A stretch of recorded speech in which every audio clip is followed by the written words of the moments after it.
All right, my friends, we've got a tremendous show. The Zach Costello. That's right. The one, the only, the inimitable, the ineffable, the one, the only, sui generis joins us. He is standing by and he has taken an anxiolytic because he is so frenetic. I said, Zach, take it easy. Take it easy. So right now, as he calms down, let me say, get ready, my friends. But before we do this, let's talk about this, not to bring up disaster, but you know and I know that pretty soon it all ends. And before it ends, you better have a bug out bag. Capiche? Listen, I'm not kidding you. When disaster hits, you don't rise to the occasion. You fall back on what you already prepared. Wildfires, floods, hurricanes, tornadoes, blackouts, EMP and grid attacks, riots, disaster. Get it? And when the warning comes, there's no time to search for flashlights or bottled water or first aid supplies while your family waits at the door. That's why My Patriot Supply created the fully stocked bug out bag. You've got to get this. It's a rugged grab-and-go tactical backpack packed with 60 emergency essentials, including food, water, shelter, fire, starting tools, lighting, first aid, and more. Everything is already packed and ready right out of the box. Keep one in your car, your home, your RV, your office, your cabin, because emergencies never make appointments. And right now, you can get $100 off plus free shipping for a limited time. So act now. There will be no special invitation in life. Disaster always comes unannounced. Get prepared now. Go to preparewithlionel.com. That's preparewithlionel.com and click the link today. All right, my friends, without further ado, the man, you know him, you love him. Here he is, Zach Costello. Now, do you prefer the Irish Costello or Costello? And is that your real name? Yes or no? You have 12 seconds. It is absolutely my real name, and that's a great observation. Yes, the Costello is Irish heritage, but I do pronounce it Costello. Good. But as you just mentioned, that may not be correct. So you might be informing me that I don't pronounce my last name correctly. That's Abbott and Costello. Remember the famous mobster Frank Costello, who was born Francesco Castiglia. They thought he was Irish. Yes. They didn't know. He's when he goes, I pay my taxes. He goes, Irish. In any event. So welcome, my friend. First of all, I wish we could do the stuff we talked about just now, but we can't. But that's a whole other story. And I feel, first of all, like I know you, dude. Is that what the kids say? They use the word dude or bruh. Can I call you bruh? Or is that only when you're arrested? I was laughing. I was watching a little bit of your show yesterday, and you made the comment, when these people say LOL before they start talking, I don't know what that means. But yes, you can call me bro. You can call me dude. Oh, yeah. I remember there was a part of our urban patois. People say, know what I'm saying? And I'm saying, excuse me, you just started speak. I don't know who you are. Know what I'm saying? I don't know. Give me a couple of words. And then now, there was a time then before that, Malcolm X made this big, the so-called black man. Go, oh, I get it, like italics. And people say, the so-called police. They go, no, it's the police. You're right. It's the police. Another one, too, is you kids, you youngins say this, literally. Stop with the literally. Yeah. Literally, my eyes bugged out. Well, they didn't. In any event, Zach, what do you do when somebody says, Zach, what do you do? What do you call yourself? Sure. So, well, I would say first and foremost, I call myself a Christian. I'm a husband to my wife, Casey, who I've met and known since I was 15 years old. Now, Casey's a woman. I'm just going to make sure now. Casey is a woman. Because you got to, that's like Pat, the old SNL. I joke around with her all the time. It's a very neutral name. I met obviously my wife's name is Casey, a woman. I've met men named Casey, and I've met dogs named Casey. So it's a name you can use across the board. But anyway, I'm a father. Excellent. My wife and I, we've got 5 kids outside the womb. We have 1. We're expecting 1 along the way. So we're expecting. Get out of here, Mazel Tov. Good for you. Yep. Damn. Yep. I'm a small business owner and entrepreneur. Before I got into the whole media and political commentary game, I had built a real estate and design build firm that I still own and operate. I've got a good team that helps me do that. And I've since started probably, I don't know, maybe at the beginning of 2024, really started kind of hammering on political commentary, cultural, Good. religious commentary. I started my live show, the Zach Costello Show, in January of this year. So started going live for about an hour, Monday Very through Friday. good. And yeah, but I'm just really looking at all of the, the major political, cultural, religious issues of our time. And I look at them from a Christian perspective. I operate from the perspective that Christianity is a way of life that is the best way to live. So that's kind of Good. my argument as I approach everything, and that's kind of that kind of shapes and forms my commentary and perspective on things. How can it not? How can it not? How Yeah. can you give? How can you say, I live my life like a candle in the wind? No. I live my life by virtue of the Holy Word, but yet it doesn't really affect anything. It only affects when I go on Sunday. It's like nonsense. And good for you, by the way. I think that's terrific. I think it's great to see younger folks, families, to stand by something. Let me tell you something. I think it is wonderful. Do you call yourself a conservative, or a? Is there a name for this other than a Christian? That's a very good question. So, Damn right. as far it's hard to identify yourself Good. politically in this day and age that we're living in. I mean, maybe if you were to ask me 6 months ago, I would have said, yeah, I'm a conservative. I may even have said I'm a Republican. Right. But I've certainly drifted away from that to where I just feel as though, why aren't you a Republican anymore? well, because the current Republican Party, I feel as though is not delivering on promises that have been made first and foremost. And I would say that they have been certainly influenced, and they've drifted away from those America first, I would even say Christian first policies that they ran on, and have now been, I can say, hijacked by a certain foreign entity that we need. Oh, come on, say it. Am I allowed to say it? I don't It's know. the Romanian. It's the Romanian. Certainly, I mouth off on my own show, but I don't know. I'm trying to respect your channel. and No, platform it's here. the Romanians. The Yeah, Romanians, no, of course, which I yeah, of understand course, you're going to of be course. announcing a new chain of orphanages. You're going to be talking about version, which I don't want to let the cat out of the bag. No, let me tell you something. First of all, I got to listen. I'm a little different. I've been around this thing. I mean, listen. I'm 68 this year. I don't give a damn about this. I've been to Israel twice. Loved it. Love Yeah. these folks. I've got to explain this. There's the country. There's the government. There's Judaism. Hello. I don't do. Why am I? It's like saying, I'm not saying all black people do. I'm not saying all gay people. Stop it. Mhm. Nobody's casting aspersions on Judaism. And by the way, whenever you admit or accept a religion, you basically are saying that all the other religions are wrong. I Correct. dig that. How Right. can you not? So anyway, Right. don't even worry about that. But just for the time being, do you find that? Well, let me ask something. What was your first censorship movement? Because this is great, because everybody's got theirs. Because I remember, I don't know how old you were during 9/11, but you don't know what we went through then. Oh my God, 25 years ago. Oh my God. I'm watching buildings fall, and I can't even tell people what I'm seeing, not what I read. I couldn't even tell people that, hey, they're spraying something. Look up. They even said, you're crazy. I said, no, look. So I've been there. But when was your first, that first moment when your red pill moment when you realized, I thought this was a free country? What was it? Yeah. Well, I would say that started prior to the last election cycle, and we saw it first and foremost from the left. And Of course. this censorship issue was one of the major issues for me.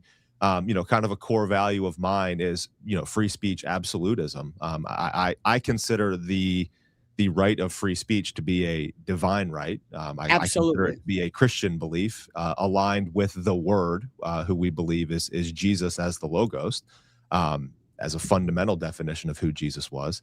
So any nation or any country, any civilization, any family, any individual that fosters and protects the value of free speech, I believe that to be a fundamental principle in allowing to produce peaceful, thriving, stable individuals and societies. So, prior to this election cycle, we saw the censorship issues from the left. And I'll just give you an example. I mean, we saw Kamala Harris kind of laughing about how they were going to pressure social media companies to censor her political opponents. And that was very alarming to me. And we had the Trump administration run on, no, we're going to protect you guys. We're going to protect your free speech rights. We're not going to allow this. And that was a big deal for me.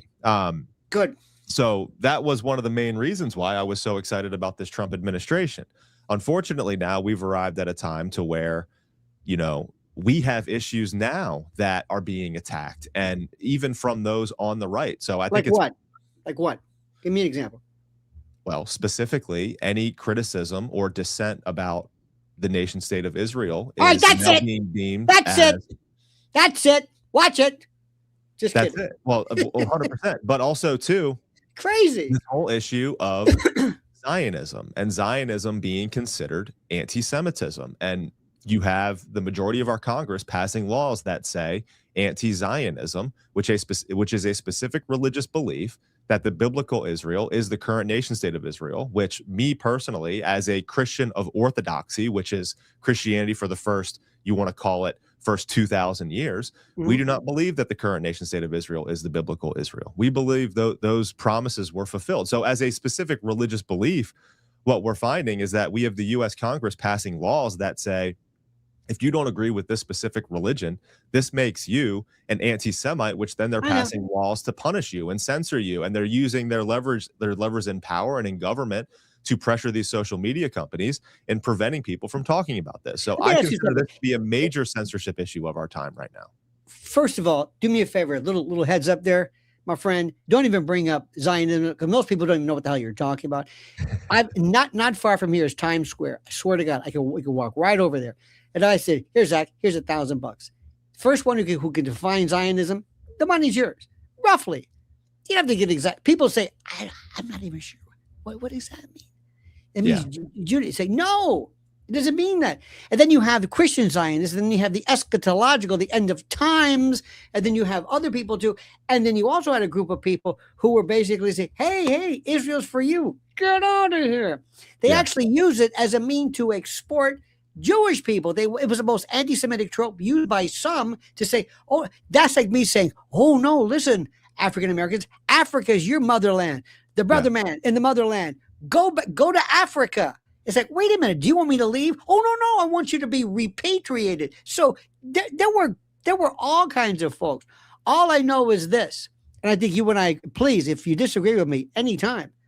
This is America. I'll let them worry about that. Have at it. I'll let the Iranians worry about dietary habits, about what a woman can wear. I may have that's a house rule. That's your thing. I've got potholes. I got problems there. I'm not sure where you live, I'd rather you not say, but I'll bet you in your town, you probably say, I think we could use a little money here. So for the time being, let's just agree. This isn't, why am I even discussing this? This is not on my plate. Yes. Am I missing something? No, I think that's a great observation, and what we've arrived at a time to where, I mean, especially they try to pretend like it's not the majority of the American public, but it's certainly the majority of young Americans are really sick and tired of America being involved in what are clearly unjust and immoral wars. Like, we as young Americans, we actually care about living in a moral and ethical country. We want a moral and ethical government, and I think that's something that, again, like, we can see the polls, we can see how the current primaries and the elections are going. Over time, as this young electorate begins to infiltrate its influence more and more into government, I think we're going to start to see shifts. So you can see, all of these kind of MAGA mouthpieces like your Ben Shapiro's and your Dave Rubin's just kind of laughing about all of it now. But it's going to shift. It is going to shift, and just give it some time. Just give it some time. But ultimately, your observation there is 100% accurate. I mean, we are living in a time to where most young Americans, actually it's most young citizens throughout the world. This is a world problem. It's not just a problem in America, especially amongst young people. You want to call it individuals under 40 years old. They consider the economic order of things to be unfair, not working, or unsustainable. Yes. Right. So this is a major problem. It's a major problem. And right now we have all this talk about all these global problems going on, when people, like, in reality, like in their real daily life, they look at their own bank account, they look at like what they can afford when they go to the grocery store, when they're driving in their real life, and they're like, hold on, like, why are we talking about all these other things when here in reality, I'm not, like, I'm falling behind. And then you talked about it the other day, and you have people like all of these elites, and it became very clear, like Ivanka Trump talking about her new challenge on this private island. You talked about it last night. Like, that is a perfect example of the out of touchness that this elite class has from the everyday American people. Do you honestly think that the everyday American person wants to listen to you talk about your need to feel challenged so that you can build this sunshine rainbow doop diddy doop doop doop thing on some Albanian island? Like, we don't care about that. We don't care. We just want to be able to pay our bills. Like, that's it. Like, we want to be able to enjoy our families, pay our bills, and live a life to where we don't feel under constant pressure. And we just want to be able to, not just enjoy our life, but have meaning and stability. Here. By the way, the song you want to do is Leslie Gore's Sunshine, Lollipops, and Rainbows. Enough with this. First of all, who in the do you think you are? I've got these new books I want to write. The title is I Told You So. Another one is Nobody Cares. But there's this hubristic, this world of, and it's so great to see you do this. Zach, how can we, here's my idea. You know that we're on a conveyor belt, and you're a young man now, and that's great. But before you know it, I swear to God, you're going to wake up and say, what the hell is this? All of a sudden something drops, so I'm 50 years old. You know what? It's just like that, which is great. Now there's a conveyor belt, and there's somebody behind you who is coming right behind you. Remember, the one, my group ahead of you, we're saying, have a nice day, and you're next. We're on the back nine, if that, but you're next, and your kids. So we have to have, here's my idea. We need to have summer camps for parents and kids, black, white, gay. I don't care who you are. It doesn't really matter. But we have to talk about the fundamentals of the Constitution, capitalism versus socialism versus Marxism versus communism. Let's make sure we understand the rudiments of this. We called it the New World Order. It's Alex Jones' country. This is what George Bush called it. You called it elite. How do we do this? And let me break into, why aren't the schools teaching this?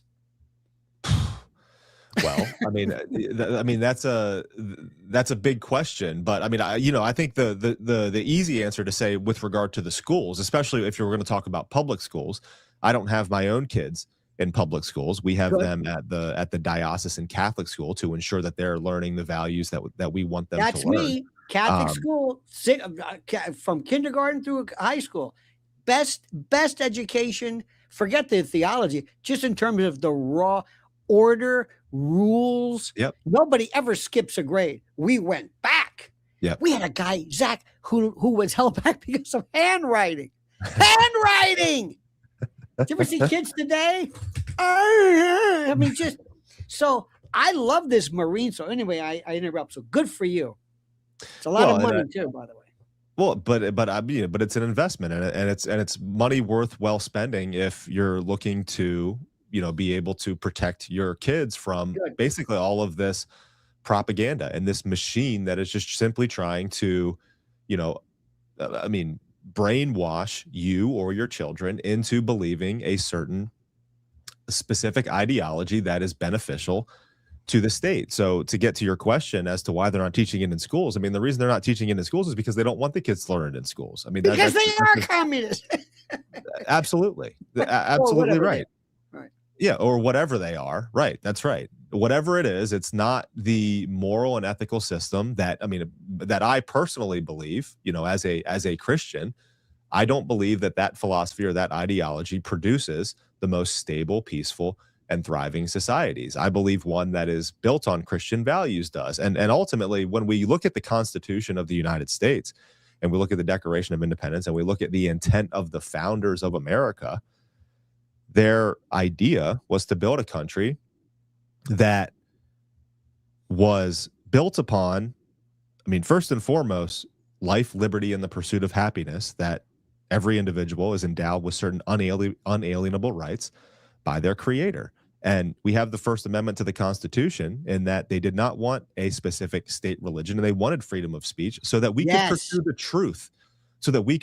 truth, and we could have open, free discourse of ideas. And they believed that the truth would win. They believed that a good and moral citizenry that was engaged in debate and open discourse would find the truth, and that the truth would win. That is a very high and noble idea and goal, and it works, but the thing is, it just has to be protected. And the problem is that you have all of these actors and all of these corrupt individuals. They want their way, they want their order of things, and they are therefore then willing to infringe upon objective truth because they don't care about what the truth is. They care about getting their own way. And I think that's pretty evident, and I think that kind of describes the situation that we're in. Where did you get this wisdom? Your parents must have been pretty remarkable for you, because I mean, I believe that so much of what we do. See, most people, by the way, and I'm presuming a lot, but many people are the political party of their parents, usually their father. So it has a role. But what was it like growing up, wherever you grew up? I don't want to get too much into the specifics, but when did you become imbued in this rationality? My parents are phenomenal examples, and my brothers and sisters and I talk about this. I'm one of 6. I'm the oldest of 6. Ooh, good. We grew up in a tight-knit Catholic family. My parents took our faith very seriously. They practiced what they preached, and they lived it by example. My brothers were all pretty high level college athletes. My 2 older brothers, myself and my other brother, we played Division I college baseball. My 2 younger brothers played Division III college football. But despite all the athletics and the busyness of our life, like, my parents did everything in their power to keep our faith as the top priority. My dad was an entrepreneur. So was my grandfather. Like, I kind of follow in their footsteps as far as that goes. But they're also kind of just guys that are like, look, I'm gonna do what I believe I'm here to do, and I'm not gonna compromise on that. So I've definitely taken a step, as far as in that direction, as far as following them goes. My grandfather, he's very involved in kind of local politics. I live here right outside of DC in Northern Virginia. And he's pretty and has always kind of been involved in local politics. It's always been a passion of his. My dad and I, we're able to kind of, go at it. I mean, we have very similar beliefs, but we're always talking about these different ideas. And I would say what my parents have always done, and what they always did do, is they always allowed for kind of like an open, we've always been, as a family, just willing to kind of question and say the hard things to each other and really grind on what we believe to be true. That's excellent. And that, I think, is something that has, bared fruit in my life, but also in all my brothers and sisters as well. But I would say that's, and they've been great examples of marriage. They're still together now. They're still together. Like, it's a nuclear family. It's an example, and it's proof that it works. And I'm very thankful to them. They've done a phenomenal job, and I probably don't do a good enough job in thanking them for everything that they've done. Listen, good. I'm glad you said that. Make sure you talk to them every day, because one day you're going to wish I'll tell you one thing, a little bit of advice. Make sure you sit down somewhere with your mom and dad and record it and say, tell me your story. You don't even know it. Because one day you're gonna be able to tell your kids, this is who they were, and you've got all this record. We didn't have this recording devices then. Now, are you a Catholic now? I am. Yes. Okay, good. Say it with pride. And by the way, Roman Catholic. Roman Catholic. Absolutely. Have you ever seen these? Have you ever seen these Coptic Eastern Order? Go, what the hell are you? Some guy who looks like somebody from Harry Potter. Like, who are you? And they're like, I'm a Catholic. Well. I think that's terrific, because let me tell you something, you should have been in the Catholics in schools in the 60s. We had nuns who wore starch collar. In Florida, where I'm from, they never sweat. We had St. Blaise. We had the martyrs. I mean, it was the best. Yeah. Now, what have you ever done? Tell me something that you've changed your mind on, something maybe a critical way, like when you were younger, either you thought something, didn't think something. Tell me a major revelation where you said, I don't know about that anymore. because you have to go through those at least 6 times a day before if you're not paying attention. Yeah, that's a really good question. I would say the biggest one here in the last probably happened in the last 6 months, to be honest with you. I would say probably one of the biggest shifts in my own kind of political and cultural thinking was, I mean, I was a Daily Wire type of subscriber, and I had a Daily You're the Wire one. membership for a long, long time, and I listened to a lot of Ben Shapiro. Kind of, I've always been interested and involved in politics, so early on, I was listening to Ben Shapiro, Steven Crowder, a lot of these different political commentators, and here I'll give you a prime example of when I started to maybe shift away a little bit from Ben Shapiro, and when I realized that it's when I realized that Candace Owens was right for not for the first time. I had always paid attention, and I always kind of liked Candace when she was on Daily Wire, but I wouldn't say that I was like a Candace fan necessarily. I like some of her stuff, but she was more involved in a lot of like more cultural, kind of pop cultural commentary at the time. Especially when she was on Daily Wire. I wasn't like a regular listening to her show. But it was after October 7th when Ben Shapiro, I just kind of thought, lost his mind a little bit with regard to his coverage of those October 7th attacks. And, and okay, fine. Ben took it personally, and that's one thing. But what I thought was very interesting is that when Ben and Candace got into that whole Christ is King debate with each other, Candace said something that I was like, that is true. When she said to Ben Shapiro, "You've been acting unhinged for weeks while all of us have had to sit back and just watch." And I was just like, oh, that's something that I've had on my mind. And she is 100% right about that. And she just said it right to his face. And at that moment, I was like, all right. And, look, I was a huge Jordan Peterson fan. He's had such an impact on me. But then when Jordan Peterson started getting into the whole, like, Christ is King is anti-Semitic, that was like almost a crisis point for me. And I was just like, oh my gosh, like, am I gonna have to disagree here with Jordan Peterson, who's had just such a tremendous impact on my, like, I started my whole platform because I was like, I just want to be able to talk to Jordan Peterson. And didn't he one time have a hard time they asked him, he said, "Are you a Christian?"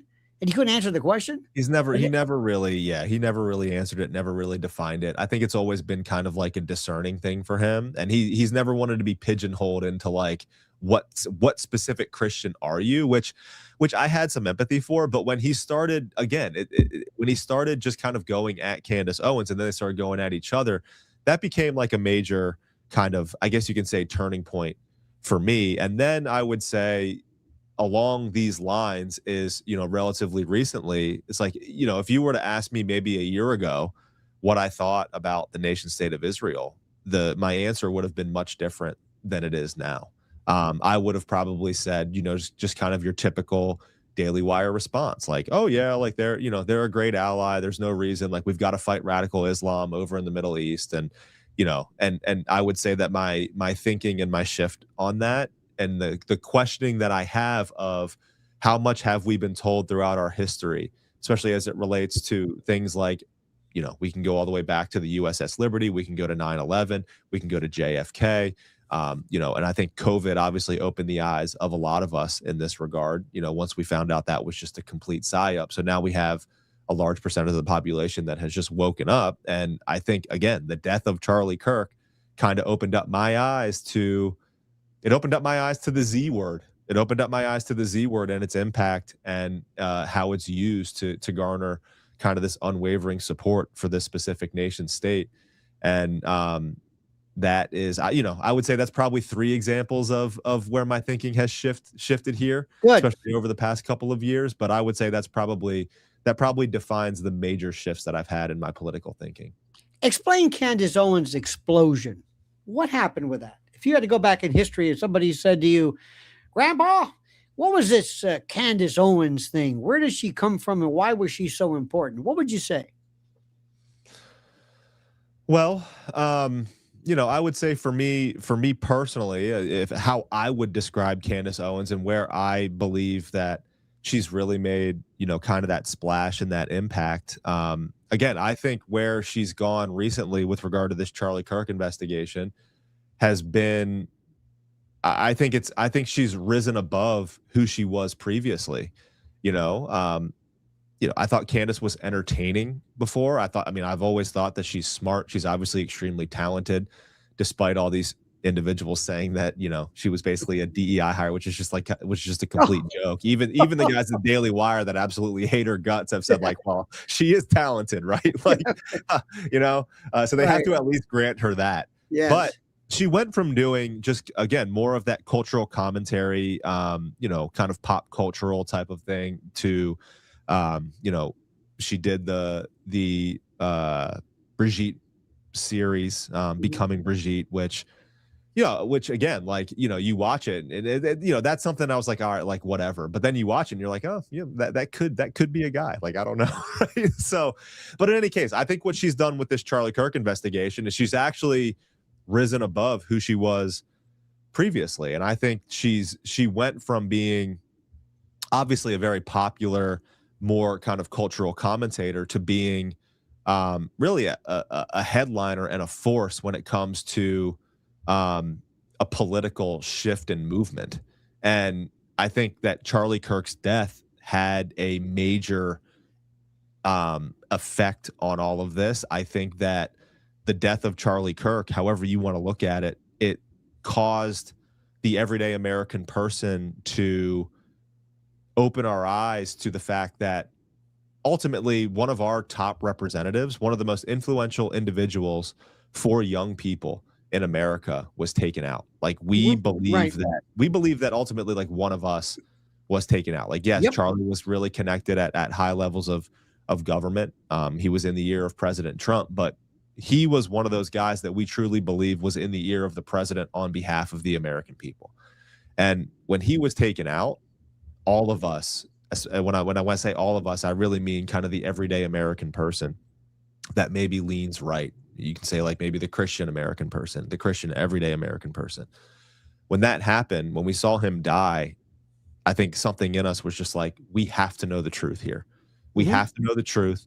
And I believe this, that Candace is the only one willing to use her platform and go all in, or go max, as it has been called, to find the full truth, burn every bridge, turn over every stone, say what needs to be said to find the truth about what happened to Charlie. And I do believe, despite what all of her critics say, I do believe she's doing it in good faith. I do believe she wants to know the truth. Like, that's a choice that I've chosen to make regarding Candace Owens. I understand there are many people that do not agree with that, and that's fine. Like, I've had people on my channel that disagree with that, so we can to talk through it. But I don't believe that. I believe that she is doing this in good faith to find the actual and full truth about what happened to Charlie, even if that means asking uncomfortable questions, or even if that means making observations and bringing up facts on her show that rub people the wrong way, and maybe even bring up names that people say are off limits and should never be brought up.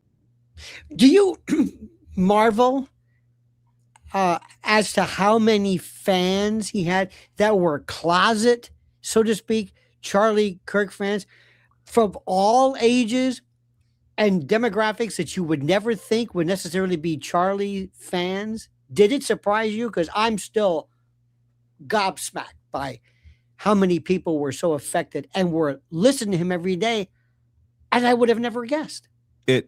One of the things that came out after Charlie died is I didn't understand how influential he actually was. I think that obviously became very evident after the fact. And one of the clips, I did some commentary on Charlie. One of the clips that while he was alive, and one of the things that most impressed me is when he was on the Patrick Bet David podcast. And I go back to this clip a lot. I remember it. And I've used it in my commentary. But he was on the Patrick Bet David podcast, and he was on there with Chris Cuomo, and he was talking about what specifically he did to win over young voters in America, and the alternative media strategy that they used, and how they basically usurped the mainstream media to get President Trump elected. And he was basically saying, like, look, we threw out the traditional Republican playbook and we ran a ground game that eventually got Trump elected. And we use these alternative media platforms to influence all these young people, because that's where they are. They're on the Joe Rogans and the Theo Vaughns, and isn't it funny, all of those people that they're attacking nowadays and calling a problem to the mainstream media narrative, right? That's who they use to get President Trump elected. And when I heard him talk about that and how Turning Point USA really executed the ground game for President Trump, I was just like, oh my goodness, like this is a guy and his influence and his organization literally just flipped a US presidential election. And that had only been done through the mainstream media previously. And that's a huge deal. And that's a huge deal because when you look at somebody who's that influential and that powerful, then you start to have these big players or these foreign nation states or this, we want to call it the lobbying class or the elitist class. They were the ones previously who were in charge. They were the ones previously who were determining who was elected president. But That's now right. you've got a guy like a Charlie Kirk who, oh my goodness, he just proved that actually, no, he has the power and the influential capability to do this with his organizational influence and the impact that he has on young people and the ability to reach them and the ability to represent them. And I think that became a major problem for these individuals. And I am of the personal belief that, however we want to talk about how Charlie was taken out, I believe he was targeted specifically to be taken out. And so he was, but it's like, I'm sorry, there's the, as a prosecutor here, there's the how and there's the why. Yeah. The how we're kind of really not even sure about that. Right. And by the way, this Patsy Tyler Robinson, oh my God, this is your Lee Harvey Oswald. Correct. See, every generation goes. That. Yeah. I mean, this is if you're not paying attention if you don't know this, but people had their JFKs, their John Lennons. This is yours. But she did something though. And we can argue she awakened something. He awakened something. Critical days, 9/11, 2001 was 9/11. 9/10 last year was Charlie. October the 7th changed things, and then they changed and then changed back. Think how fast things changed pivotally. What happens to his legacy now? This is the big one now. Write these down. What happens to TPUSA? Is Erica Kirk really the dupe, the foil, the idiot savant that I think she is? Where does that all end?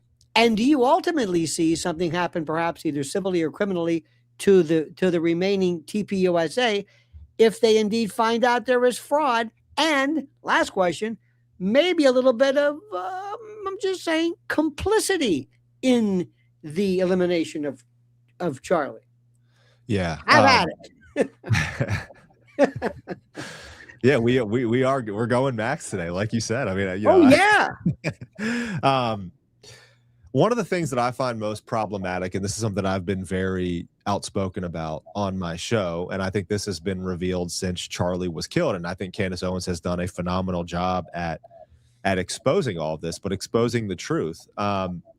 It's just the specific impact and what Turning Point USA, like what they're actually doing, what agenda they are of from a political and religious and cultural standpoint.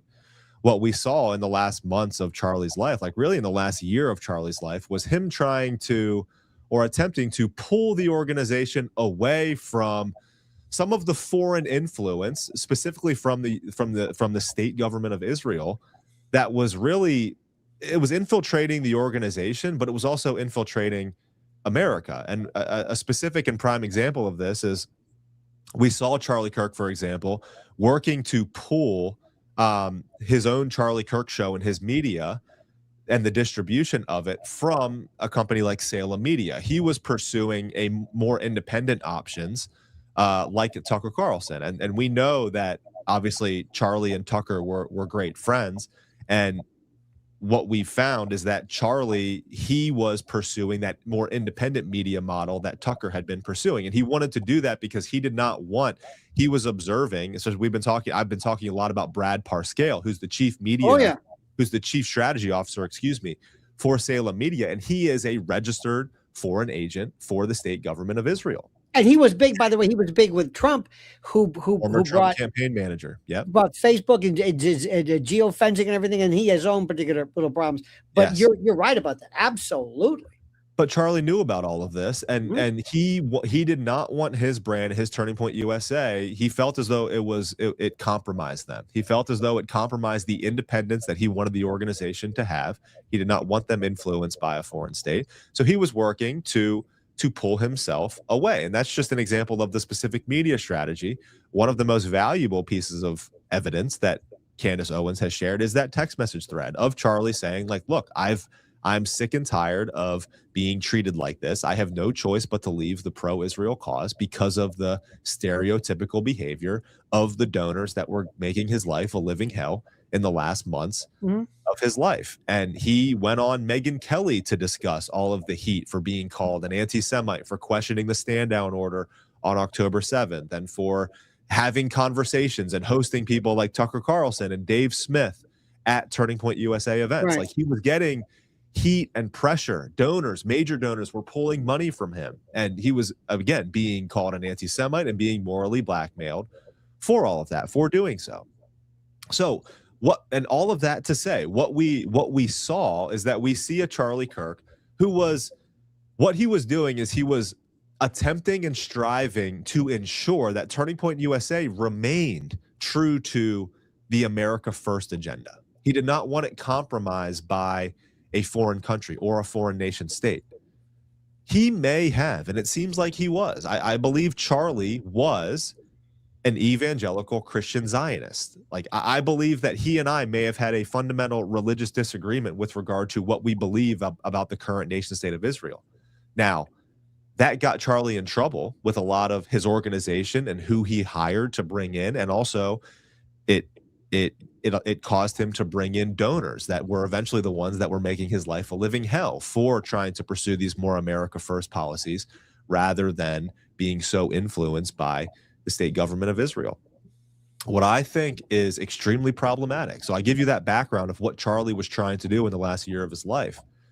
What I find problematic is that after his death, we have the direction of Turning Point USA moving in that direction that Charlie was trying to almost pry it from in the last year of his life. And that I find extremely problematic. Like, we have this Make Heaven Crowded tour led by Erica Kirk, which is really just Christian Zionist tour.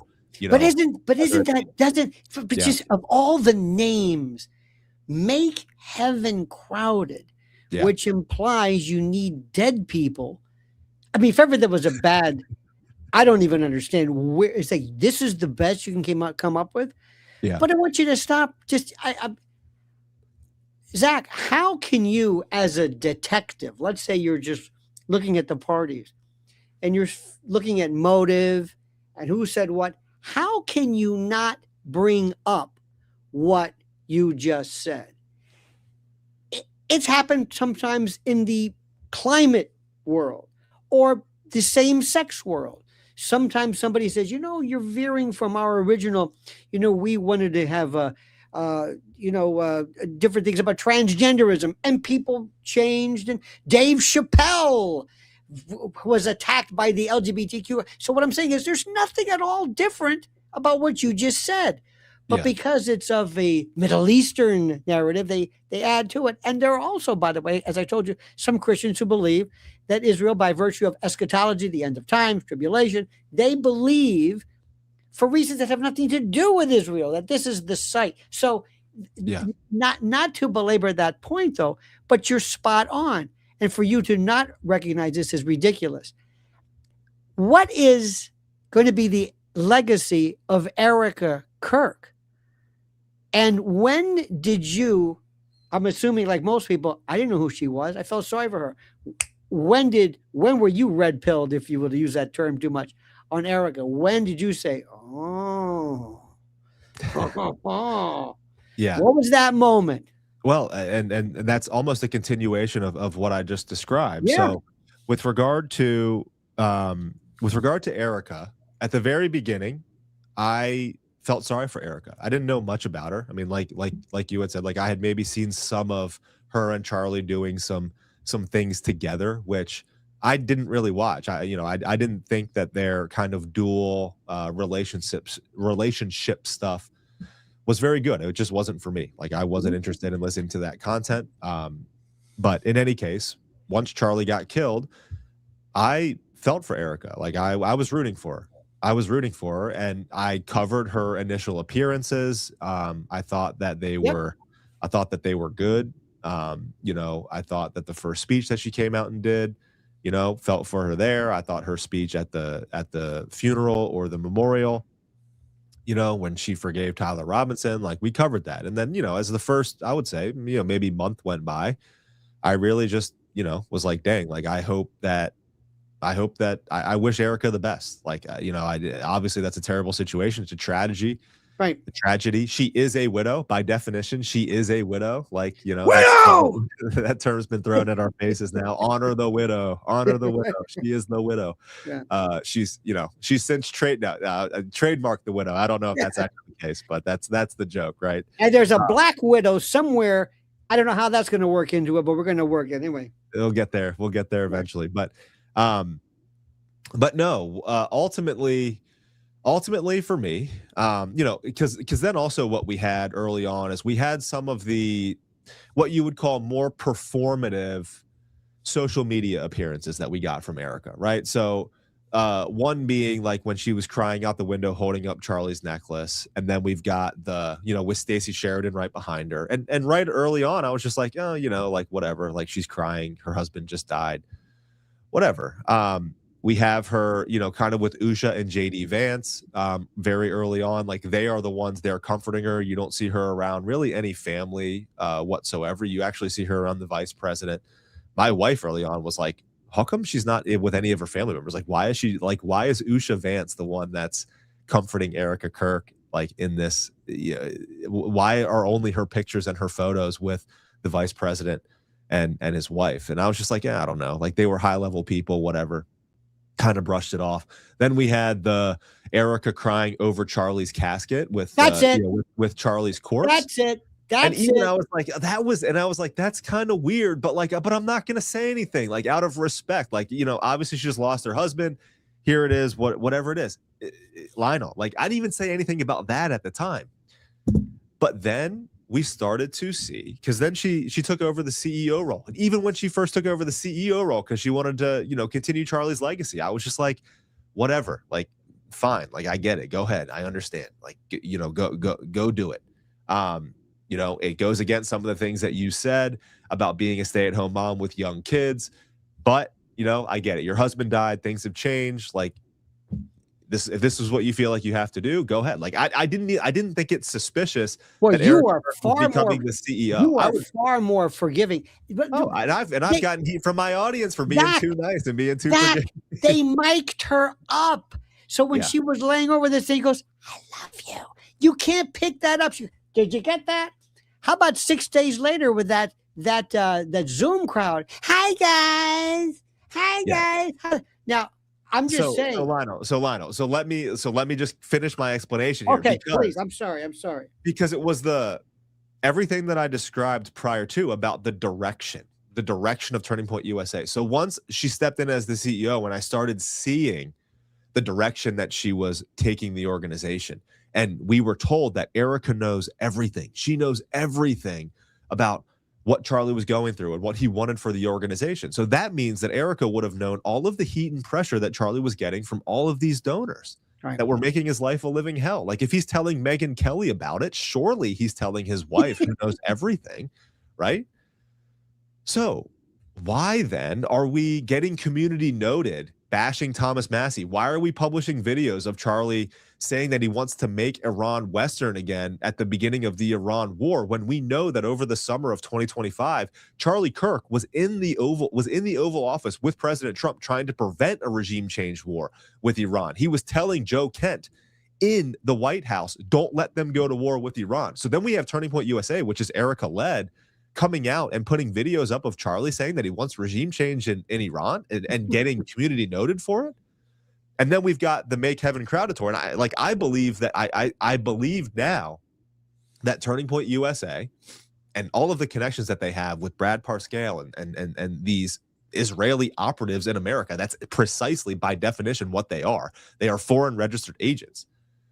I believe that Turning Point USA is a very influential force to influence Christian Zionism across America. And I personally, who do not believe in that religious philosophy, find that to be detrimental. And then also, too, we have them being all of a sudden unwavering MAGA supporters and propping up these neocons and wanting to root out Thomas Massey, who has an America First agenda. So when I start to see all of these shifts in the political and cultural and religious agenda under Erica Kirk's leadership, for someone who knows everything and knew everything that Charlie was going through and knew the direction that he wanted to take the organization, that is what then caused me to go back. And when I first went back, you know what I did? I was just like, because it was this whole political and cultural and religious directional thing that caused me to be like, I can't shake this. Like, I can't explain. I don't want Erica Kirk to be involved in this at all. I don't want her to be involved. But the one thing that I can't root out of my head is like, why is she taking this organization in the direction that Charlie was trying to pry it from at the end of his life? I don't understand that. I don't get that. So then I'm just like, I put out a post the other day. It's like, what I see from Erica Kirk is a feminist who's taking the organization in a direction that she believes she knows better than her husband, right? Like, and I think that that's somewhat of the explanation.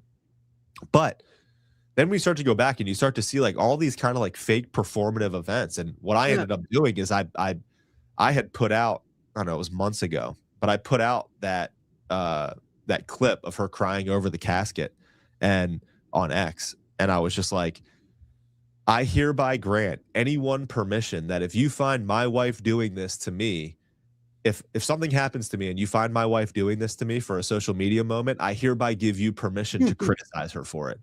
And that post went crazy viral. Like Candace shared it, and she then even commented on the repost and said, even worse, like the head of fundraising, Stacey Sheridan, was the one who actually recorded the video. And as you mentioned right there, like they mic'd her up. Like it was a planned thing. Like you're going to cry over his casket. Like this is going to be an acting and performative type of thing that we are going to do. For what? For fundraising? For a social media moment? Like, I don't get it. And I even had to like discern whether or not I should even post it. And then what ultimately was like, well, is what I'm about to say true? The answer to that was yes. And then the other thing is like, look, I didn't put this on social media. Erica Kirk put this on social media. I'm simply just reposting a piece of content that Erica shared. So it was this whole directional thing. And then going back and looking at all of these kind of performative things that caused me to be like, I'm not a fan. I'm not a fan is how I'll put it, to say at least, right? You're very kind. It causes suspicion as well. And I can certainly understand the suspicion that other people have developed as a result of all of this. But you're very kind. And I think it's very good. And I don't mean to, I'm not trying to be gratuitous here, but it's very, I don't even think this is the right word. Not Christ-like, but it's very, very forgiving. You want to see good in people. It's not and I hope you never lose that. You're not jaundiced yet. Do you ever get the impression that one of the reasons why they picked her was that she's basically, what's the word? Stupid. That she doesn't know that we took this woman who really, Zach, she wants to be a star. Yeah. She has no interest in being any of this stuff. I don't even think she was interested in being married. I don't even think she wants to be a mother. Charlie's parents are nobody. I think she was from the explosions to whatever it is. And I think, well, let me ask you, do you think that maybe some of the people in TPUSA said, let's get her to take the heat. She'll do whatever we say. We can sit back, Cole Vett and these others on the Charlie Kirk show, which is blasphemy 101. Yeah. Let her take the heat. And then when we're done with her, she goes someplace else. Yeah. It's a stupid move because that's the only reason anybody could possibly want her. Yeah. Because she has no talent other than her own naivete.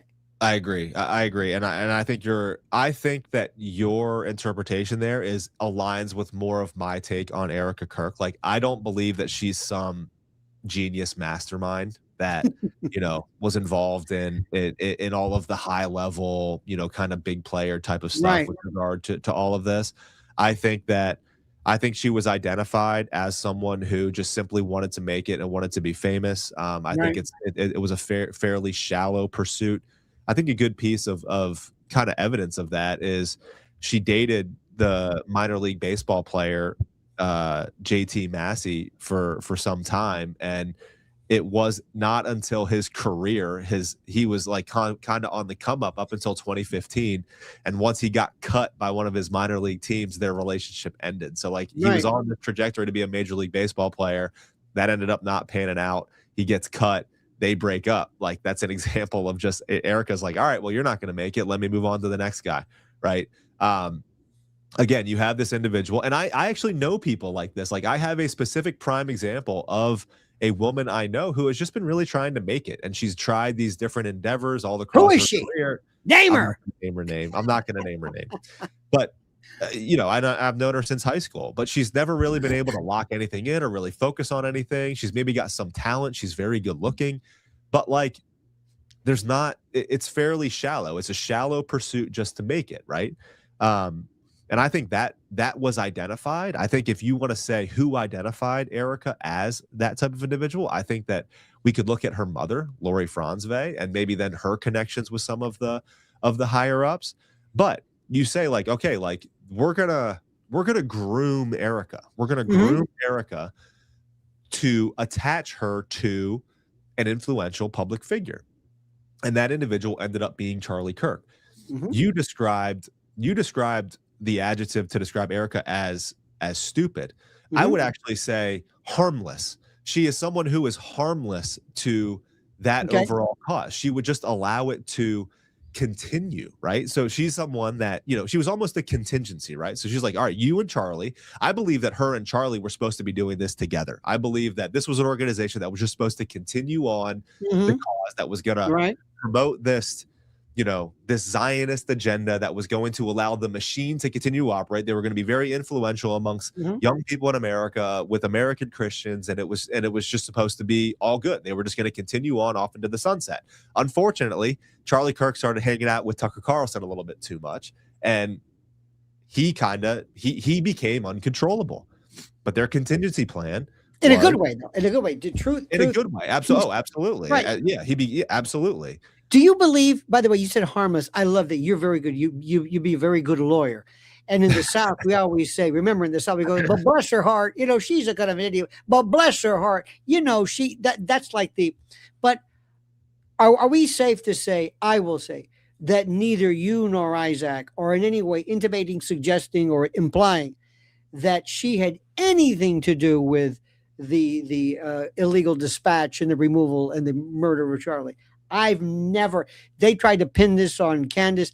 I've never heard her. I've never heard anybody, because there really is no evidence. And I'm going to go, I can only speak for myself. I don't know anything yet.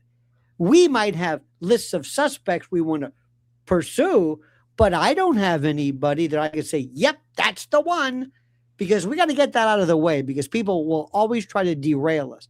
Is that fair?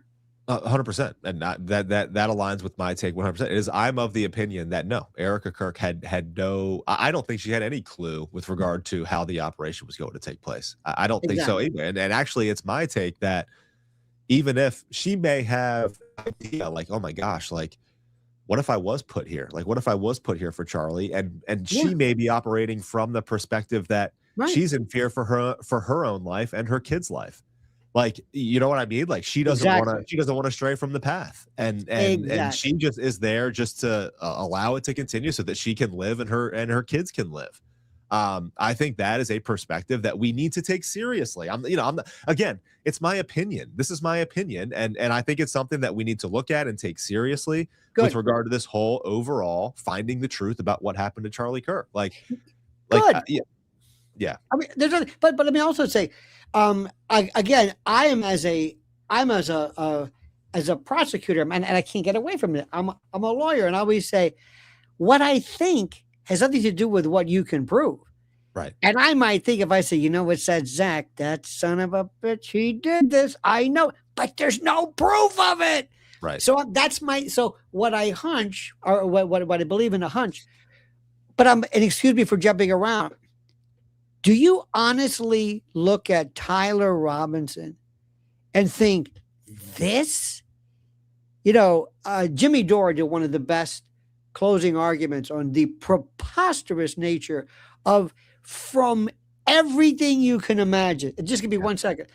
In my days, when we saw JFK, you saw it, and we didn't even see the Zapruder film until like 1977 with Geraldo Rivera. We didn't believe it. Never saw the Zapruder film. Plus, you've got Barron and Candace and this and that, and you and other people who are able to. So if you think you're going to pull something off in front of the people, it's like these guys, for being so young, don't understand. This is a new world. If you're going to take somebody out, don't do it in front of everybody with cameras. Yeah. But I look at Tyler Robinson and my heart breaks. It's almost like somebody from the firmament is saying, he didn't do it. Look at him. They're setting him up. Who speaks for this guy? The case stinks to high heaven. Nobody even. And then what Erica, bless her heart, forgives her, which I believe she has to do under Christian ideology, which I believe it is, but then turns around and files a motion for speedy trial. Let's get this over with. Right. Okay, I threw a lot at you. I'm sorry. I apologize. I tend to do this. So start wherever you'd like. I don't believe, certainly, that Tyler Robinson is a lone wolf actor in this. I absolutely do not. I believe that even if, and I say that even if, and this is a big if, even if they're able to prove that it's specifically Tyler Robinson who walked through that hallway and didn't look like himself on camera and walked up the stairwell, and there's DNA that they changed clothes to us, 30 and times, changed clothes, and you know, and took apart the rifle, but then didn't take apart the rifle, and they had the screwdriver up there, which they say exists, which is only hearsay from the federal authorities, and you know, and that's the DNA evidence they have up there. If they're able to prove all of this, if they're able to prove all of it, you're still not going to convince me that he is just the specific lone wolf actor in this who was radicalized over the course of months leading up to this, and he is just the lone player in this. Like, I don't believe that. I believe that this is a bigger thing. I believe it is a bigger conspiracy by definition. I do believe it to be that. And I believe that Charlie Kirk was targeted and taken out for a specific reason, and bigger players are involved. I believe that. I believe on that same notion, we saw this thing. They made a very big mistake by doing this with 1,000 cameras. We all know, we've seen this neck wound. And you don't have to be a hunter. We know all of this stuff. Do you think that, do you believe in the official story that this was the result of a 30-06 round from a Mauser 98, which, by the way, could not have possibly been fired because of the safety and all that? Or what do you think about these other interesting theories, hypotheses about exploding devices and microphones and lavaliers and whatever that might have perhaps directed a particular wound, especially when there's no exit? Again, compound question. I apologize. Yeah, no, and I've, you know, I had debated a number of different people on this issue, and I've had long conversations with people and the various theories with regard to the gunshot, and then with regard to the exploding mic, and the number of different arguments. And here's what I'll say is, at this point, I don't know what happened, and I'm open-minded with regard to what was into how specifically Charlie Kirk was killed. It is very difficult for you to convince me, and I'm not a gun expert, but I mean, I'd like to say that I look at things from a common sense perspective. When you go and you look at that wound, and there are so many people, like even people that are going along with this Fed slop narrative as it's been described. Gary Melton from Paramount Tactical, he is a guy who I've debated with on my show, and he early on was questioning whether or not Charlie was wearing body armor, because the wound that we saw, and that neck wound that we saw, was not an entry wound from a 30-06 rifle. So even he was questioning it. And that's someone who has now just fully taken on the anti-Candace, pro-Turning Point USA. He's described as one of Erica's good boys. Like, he's a good boy. You're a good boy. What do you think that was about, Zach? What do you think? I don't know. I don't know what happened to him. I really don't. You think maybe a little bit of this, maybe? And I don't mean money. I mean this. I'm just kidding. It's one thing for you to change a little bit, but it's like tomorrow, if I found out you went, 180, I'd say they got Who are to you Zach. getting paid by, Zach? Yeah, Zach's Yeah. getting paid by someone, How 100%. can you? Right, How can you? right. Zach took the money from someone. Or they got a picture of you Zach's with a working for duck. Brad Parscale now, right? Yeah, Or they're absolutely. doing Yeah. some kind of like a honeypot extortion, Epstein Or I'm being extortion. threatened. Yep. But Blackmailed. how does? Yep. So let me stop. Just one question. This is a case about, this is Candace. This is about, as you say, Middle Eastern. This is Israel. This is Zionism. This is about a murder case. This is about ballistics. This is about all. This is the most fascinating case. By the way, I see you're looking at your clock. Either that. I'm sorry. I don't mean to keep keeping you, because we haven't even scratched the surface yet. No, But- no, I'm great on time. Okay, I'm great good. on time. I really am. Good. I really am. appreciate that. And by the way, we'll get all the super chats. Anybody wants to ask a question, we'll do that. But You want to know the truth about what I was just doing? I don't know if I want to know the truth. I have a little bit of a stuffy nose, so I was literally just trying to find the mute button on my my so I could blow my nose or clear it out a little bit. But anyway, no, add all good. cinema verite to this. Okay, let's get a little bit off of this one right now. As we speak, there is this emergence. There are these people who are coming out of the woodwork who, and I submit, and I think the world of Tucker, I think the world of Joe Rogan, I think the world of Alex Jones, who was the OG, as you might say. But I think that Candace Owens is the most powerful person, not woman. And by the way, I never think of race. When they say DEI, do you think of her as a black woman? Do you think of her as a woman? I think of her as Candace. I know it sounds nuts. She's 100% total talent, controversy, and all that other stuff. Is she left-handed too? I don't know. But she is the most powerful person around. If she next goes to her next level and says, I want you all to meet with me and we're going to march on Washington, do you know what she could do? That's why she scares that out of people. Yes. And I'm sure she's being very careful. And now her fearlessness makes me wonder, say, are you sure about this? You don't have to go the Rothschild, this and that. She feels almost like imbued and propelled by this. And I just, it's something really to watch. This is the biggest thing in news today. Agree, disagree? I agree. And this speaks a little bit to what I was getting at before with regard to how she's risen to a different level. She's risen to a different, almost political and cultural movement level rather than just above just a commentator. Ultimately is what has happened here. Agreed. And it happened as the result of Charlie Kirk. And it's because she has been willing to, at great risk to her own reputation, and she's littered with all sorts of lawsuits. She doesn't care. She doesn't care because she is in full pursuit of the truth. She doesn't care what type of cease and desist letter she's under or what type of gag order she's under from Turning Point USA. She doesn't care if President Trump calls her and tells her to stop talking about something. She's going to talk about it. And that type of just authentic courage, I think, is just something that we have all been craving right in this day and age. And she's grown from just a commentator to a political force, and I would 100% agree with you in that she is likely. Tucker's probably up there too.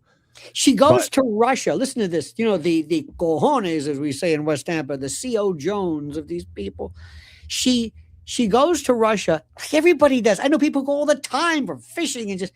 It's okay. It's not against the law, and they're demanding that she register as some foreign agent. But yet, other people who do the same thing regarding other countries, they're off the hook. She goes on a trip just one time, and they want her to say now she's a Putin apologist.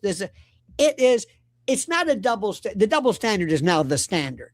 Doesn't that just kill you? Don't you sit there and say, how did they sleep at night? It amazes me. It's extremely hypocritical. I mean, that's the only word to describe it. But, and this is what I said on my show, like, I don't care. Like, if this is what they do the same thing to Tucker Carlson, they did the same thing to Candace Owens. Look, what they are doing, even if Candace Owens is going to Russia beyond just a family vacation, because perhaps what Candace is doing is pursuing maybe a better alternative ally to America rather than the state government of Israel. And Tucker's doing the same thing with Qatar, for example, in the Middle East. I don't consider this to be an issue. Why is it a sin? Why is it against the law? Or why is it traitorous to be discerning and visiting with other foreign countries that may serve to be a more beneficial ally, that may align, perhaps may better align with American values than the state government of Israel? Like, are we supposed to believe that Israel is some always moral, never corrupt type of state that's like the perfect ally for America in the Middle East? It's like, no, they're not. They're not. They actually do a lot of things that are immoral and unjust. Like they've done, like for example, what they did in Gaza. Like I question whether or not I want to be allies with a country who has no problem going about just, basically bombing civilian targets in every chance they get in neighboring countries. I mean, they're doing it in southern Lebanon. They did it in Gaza. They got us into this war with Iran. Like, I don't necessarily want that. Like, I, from my faith perspective, don't consider this an unjust. I consider this an unjust war that we are engaging in with Iran. I don't believe there was an imminent threat. I don't believe there was an imminent threat from Iran. I think they made that up. They told us that they wiped out Iran's nuclear program with Operation Midnight Hammer back in the summer. And it was misinformation to doubt whether or not they obliterated the nuclear program. They literally came out and said that's directly from the White House. So for individuals, highly influential individuals who are more aligned with the America First agenda to pursue and discern potential alternative allies across the world for America, I don't see how that is a problem. I don't consider it a problem, so I don't care. I don't care if Tucker is trying to leverage and pursue a different relationship for America in the Middle East. I don't care if Candace is interested in pursuing maybe Russia, given everything that we've been through, maybe they're not the big bad evil person like we've been told they are for the last 60, 70 Remember years. when Tucker met with Viktor Orban, they went crazy on Fox. He didn't approve this. Zach, Yep. who was our ally during World War II? Who in the Battle of Stalingrad basically, and this is, you really want to get people pissed off. Ask them, could Russia have won the war against Hitler without the U.S.? And the answer is, some would say yes. It would have taken a lot longer. But do you know that in the year 1921, I always get this one wrong, forgive me. In 1921, 80% of all Soviet men died. Mm-hmm. The year 1921, they died.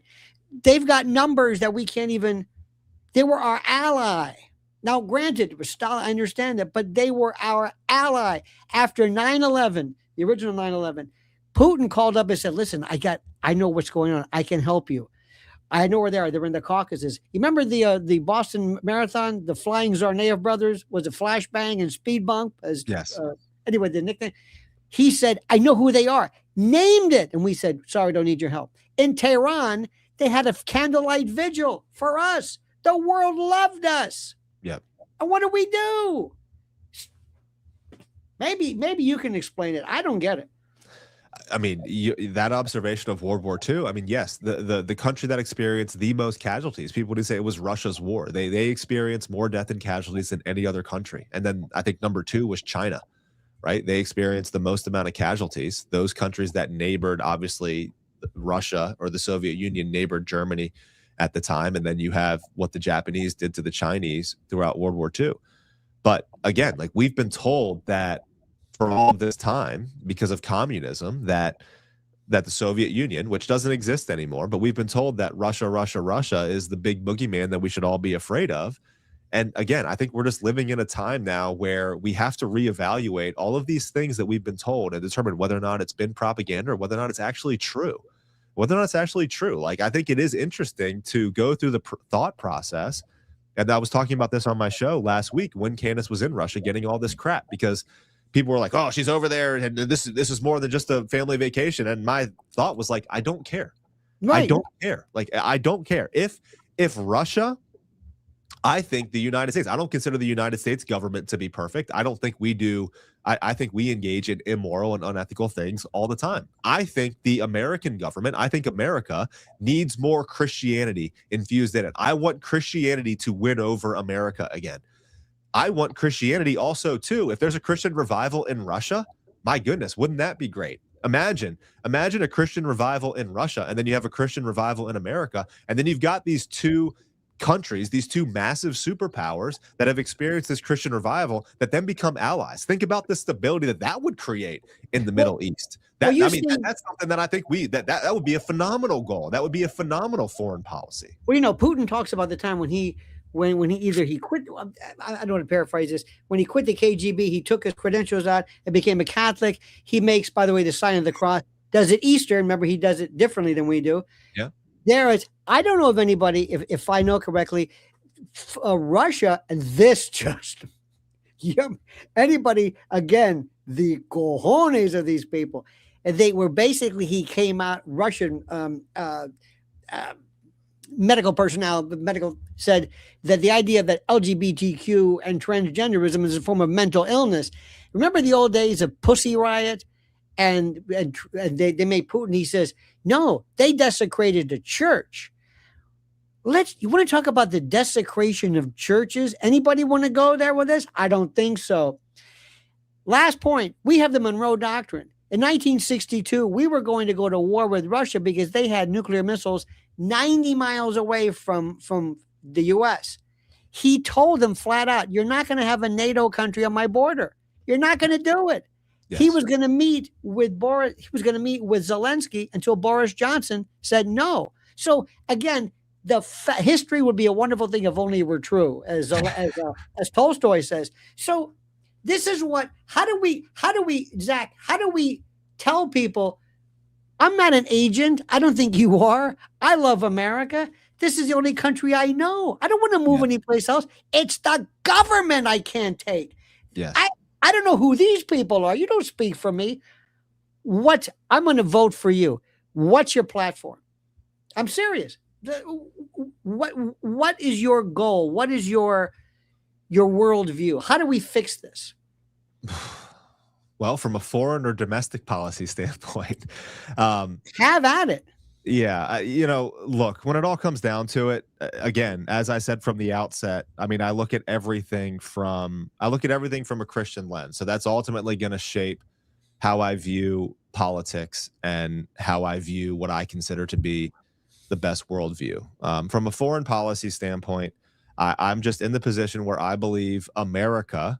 I believe that we have the capability and the power and the ability to, and we have the resources to protect ourselves. Like I was actually over in Europe a couple weeks ago, and I was I was in Italy. I was in Rome. So we had a conference at the Vatican, and there was a lot of European Union and UN speakers there. Was Candace there getting her supposed Candace wasn't there. It had nothing to do with Candace. It had nothing to do with any Catholic psyop that any of us are engaged in, right? So you're part of some kind of weird conspiracy. You're part of a Venetian conspiracy. You're part of the Borgias. I know what you're doing. I haven't said much about it, because I'll let all the trolls and my opponents just go down the rabbit hole that they think is true, and they can all pursue that. They can waste their time doing that. But in any case, like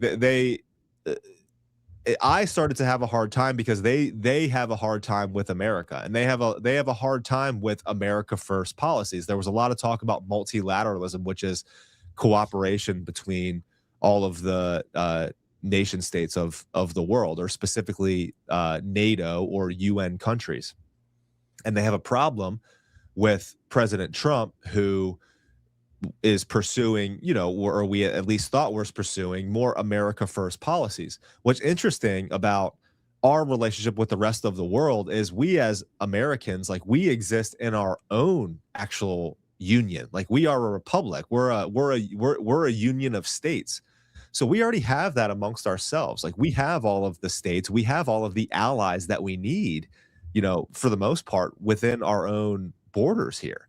Now, as it relates to foreign policy, I'm not an isolationist, but I'm a minimum effective dose type of guy as it relates to all of these foreign countries that we have an allyship with. And if we are allies with individuals, with countries or with governments that are pursuing, because we always talk about how evil the Iranians are, but if we bring up anything immoral or unethical that the state government of Israel is doing, who's supposed to be our greatest ally, who gives us all of this intelligence and gives us great ROI on all of the spending that we give them, all the gift cards that we give them to spend on government contractors back here in America, which get all of our politicians and our elitists even more rich. Yeah, it's all great. Like they get a great return off it. The American people don't get that great of a return off of it, right? But in any case, when it comes to foreign policy, I desire to be strategic, and I will take a minimum effective dose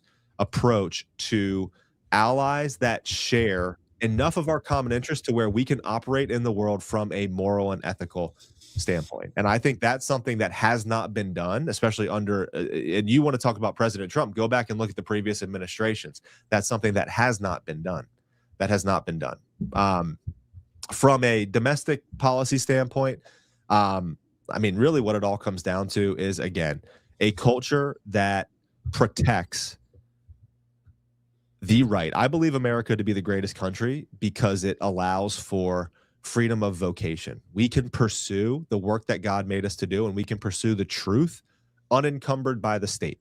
As it relates to the federal government, I want the federal government as small as it can possibly be, simply to provide the protection that the American people need to be free and to thrive and to pursue the work that God made us to do and to pursue the truth. So as far as all of that goes, I just think that any encumbrance by the state needs to be completely removed. And I think the state making life harder, whether that be through tax burdens or through red tape or overburdening policies that just prevent us, the American people, from pursuing the work that God made us to do and pursuing the truth and our religion. Because I also think that I don't think it works.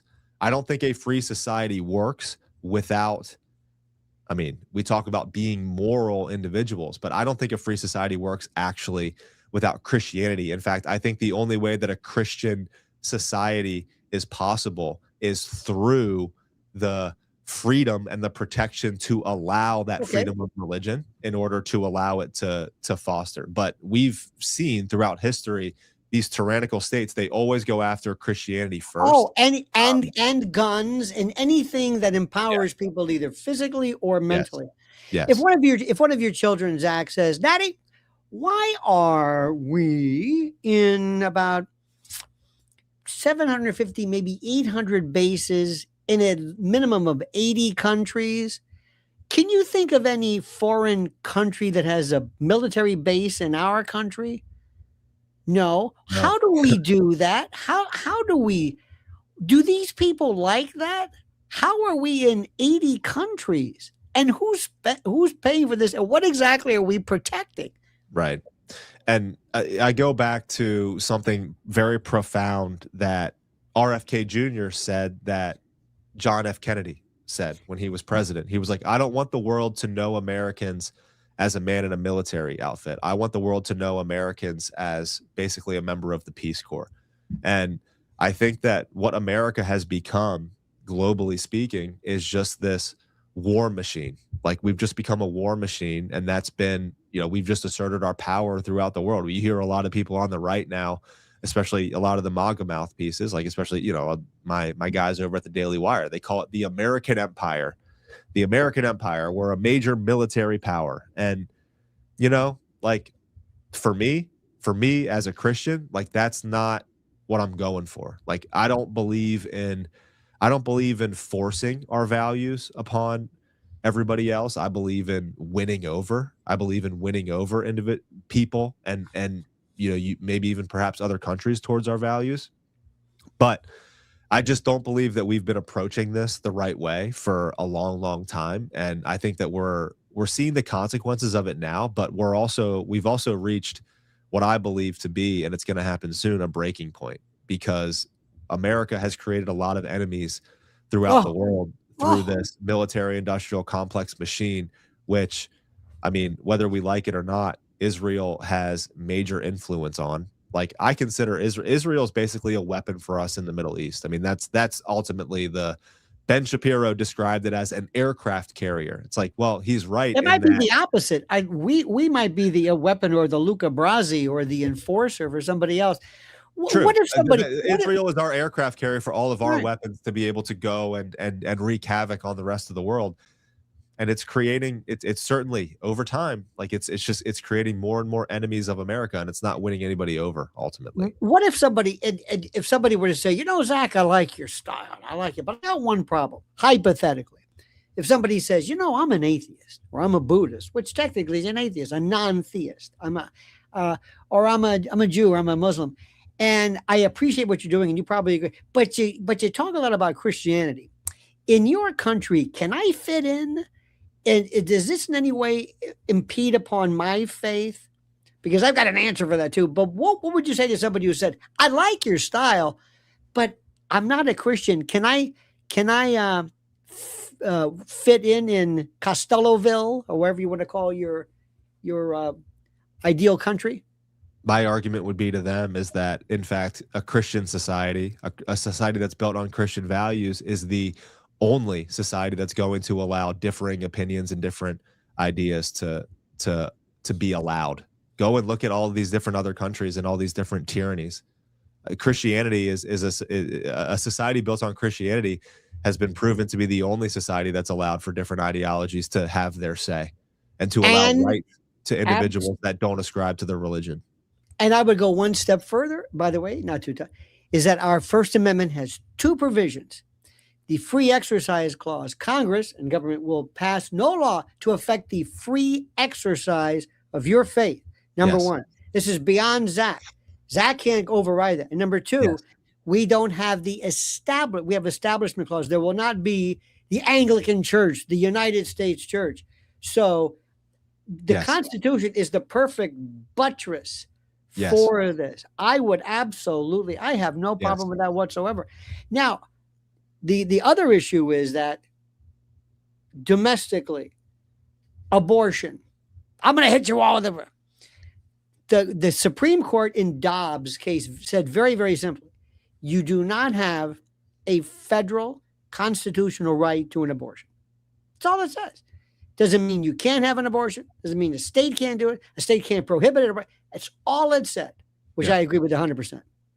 What is your official, as the next president, candidate Costello, what is your position on abortion? Well, this is why I'll never be president, because as it relates to abortion, I disagree. Say it. They'll be refreshed by your honesty. Say it. I'm a radical when it comes to abortion. I mean, I consider abortion to be an even more of an abomination than slavery. We have slavery that's banned at the federal level. No state is allowed to have slaves. And I totally agree with that. I think that's 100% correct. I believe abortion should be banned at the federal level. I believe that I don't want to live in a country. I mean, I do live in a country, but I'm fighting against that every single day I don't want to live in a country where children are allowed to be killed in the womb. And I believe that their rights should be protected. I believe they have those rights that they are guaranteed under the Constitution and under the rights described in the Declaration of Independence. So I don't believe it's a states' rights thing. I don't believe that a state should be able to determine whether or not a woman should be able to have an abortion or not. I think it should be banned at the federal level. And I understand that makes me a radical when it comes to abortion, and I don't care. Would you advocate for the arrest of a woman, either conspiracy to commit an abortion, have an abortion, the doctor, the nurses, the hospitals? How far would you take your prohibition? I believe that I believe in a just society. I believe in a just and loving society. The individual who decides to have an abortion and those who carried it out would be held accountable just like anybody would if they committed murder. I believe that. And in fact, if we're not going to go that far, then I would advocate for sterilization of anybody who commits an abortion. Well, here is the thing, and I want to, you cannot think anything but that and be against abortion. You can't. I can't say, I under no example, do I believe that children should be allowed to be victimized. If you find somebody victimizing a child, well, wait a minute. Then if there is no penalty to your to your belief, then you don't have a belief. Correct. So you have to have that. You can't say, I believe that all life is, and it's murder. But there should be, but there's no consequence or there's no accountability for the action. Yeah. People and I understand the argument. It's like, well, what about when a woman is raped, or in cases of rape or incest? And I'm like, oh, why don't let's have this conversation. Say I grant you abortion is legal under that circumstance. Do you know the percentage of those cases that end up in abortion? It's like 0.01%. So if I grant you that's not the point is that anybody who's more pro-abortion, they don't take that. That's not good enough for them because they don't actually want it. They want the ability to terminate a pregnancy at their own convenience. But they're also I don't consider that to be the right thing to do. They're also going to claim they were SA. You got to watch that language. That they were attacked, and you're going to say, well, who did it? Well, some guy. Who was he? How do I know? Right. Look, I don't want to mire you down. Let me tell you why this is smart. Say what you believe, stick with it. If you want to say, well, I kind of want to go with the popular opinion, then I don't need you. Then I just take a poll and that's my thing. I like people who say things. Now, ICE, illegal immigration. What do we do? Did we get that border thing taken care of? Remember for a while there, what do you think the purpose of this was? Do we still have illegals coming into this country, and why? What do you think about a government or a governor, let's say Democratic or otherwise, who wants to impede and obstruct federal governments in removing people who are illegally here? What sayeth you, sir? I think that I think that's probably the shining spot of this Trump administration. I think this is something they've actually really delivered on in closing the border. I think that under Democratic presidents and under Democratic leadership, we allowed way too many people into this country. And I don't think that's the right thing to do. I think that compromised us. I think it was an invasion.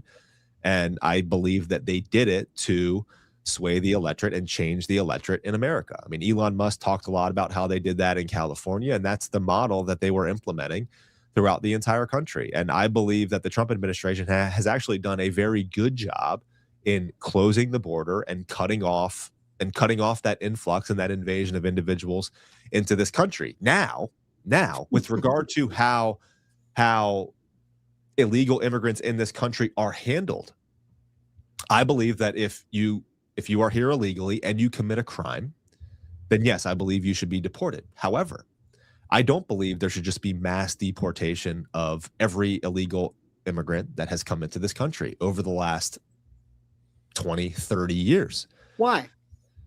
Because I believe that there are many individuals who have come into this country who have produced and have provided a lot of value to our communities. Like you think a lot of people in the construction world, and a lot of these immigrants that take on a lot of these jobs that, I mean, quite frankly, Americans aren't willing to take on themselves. So I believe we have a lot of people, and we have a lot of people that have come into this country. They've had families, they have children here, they've built families here. So these are hardworking individuals who have families. They're typically religious. A lot of them are Christian. They share a lot of our values. They care a lot about freedom in America. I believe actually from a political strategic advantage as a Christian conservative, maybe if that's how I'm going to identify myself, I believe actually it could be a way to win over a larger coalition of working class family type of individuals. So I believe there should be a path to citizenship, and that could be in the form of like, all right, you're going to pay this certain amount of tax over the next 10 years, and you're going to get a visa. And after 10 years, you've hit this level, then you are going to become an American citizen. We're not just going to boot you out. I think you're spot on. You know the number of people in World War II and in Korea who, by the way, they jumped off the boat. I mean, they were illegal. They went to war and they came back and they said, "Give me your dog tag." "Thank you, you're in." They expedited it. If you've done something exemplary that you can show, 100%. The Yes, law I think if is you can not. provide Yeah, proof that you've provided value to the American society or to neighborhoods or whatever it is, and you can have individuals sign off on it in a way that's, in good faith, and you can prove that you've provided this value, you've been here, you've been working, and you've provided to the American society over the last, I don't know, 5 to 10 years or whatever it may be, then I believe that, yeah, I believe there should be a path there. I believe that discussion should be had. I don't believe in just the mass deportation of every good for illegal you. immigrant. See, that was very good. See, somebody says, see, he's got a soul. See, he's got a soul. Now, Zach, what about this one? There is the Pope. By the way, this the papacy has really been something. There, people think that a Pope has something to do with the real world. It big time. Look at what Pius did. Ratzinger. By the way, the cool way is always to refer to the name. Anyway, like Bergoglio last time was a problem. Leo this time says, I believe that we have a problem with evil and Satanism. We need 2,000 new exorcists. And a lot of people are saying, they're onto something. And by the way, believe it or not, I live in my neighborhood. It was where The Exorcist in 1973 was one of the greatest movies. It changed everything. Do you believe there is a force referred to either as evil, Satanism, Luciferianism, demonic, that is actively affecting and contaminating the heart and the spirit of the human race? Well, I believe ultimately that to be the fundamental problem. I believe that to be the fundamental problem. And ultimately what it comes down to is, we talk a lot about, different people and their behavior and individuals, especially in this, political and cultural commentary space. But, even somebody who I directly oppose, like there's the individual that has been going viral for, bragging, making money, grifting off of the abortion of his child with Down syndrome. I consider that to be I consider that to be some of the most disgusting stuff that I've seen come out on social media in a long time. But he actually made an argument, and this is the only part of his argument that I somewhat agree with, and that, like, how can all of you pro-life people like wish death upon me and my wife for what we did? And to that, I'm like, you know what? Like, I can understand that. Like, we can't then adopt the same ideology that resulted in the death of his child. Like that doesn't do us any good. But ultimately, it's for me, like, we are fundamentally speaking, it is a spiritual battle, and these different ideologies that I would say either possess or infiltrate these individuals that cause them to believe certain things or cause them to carry out certain acts or behaviors or sins, if we want to use a more traditional religious term. I mean, this is a spiritual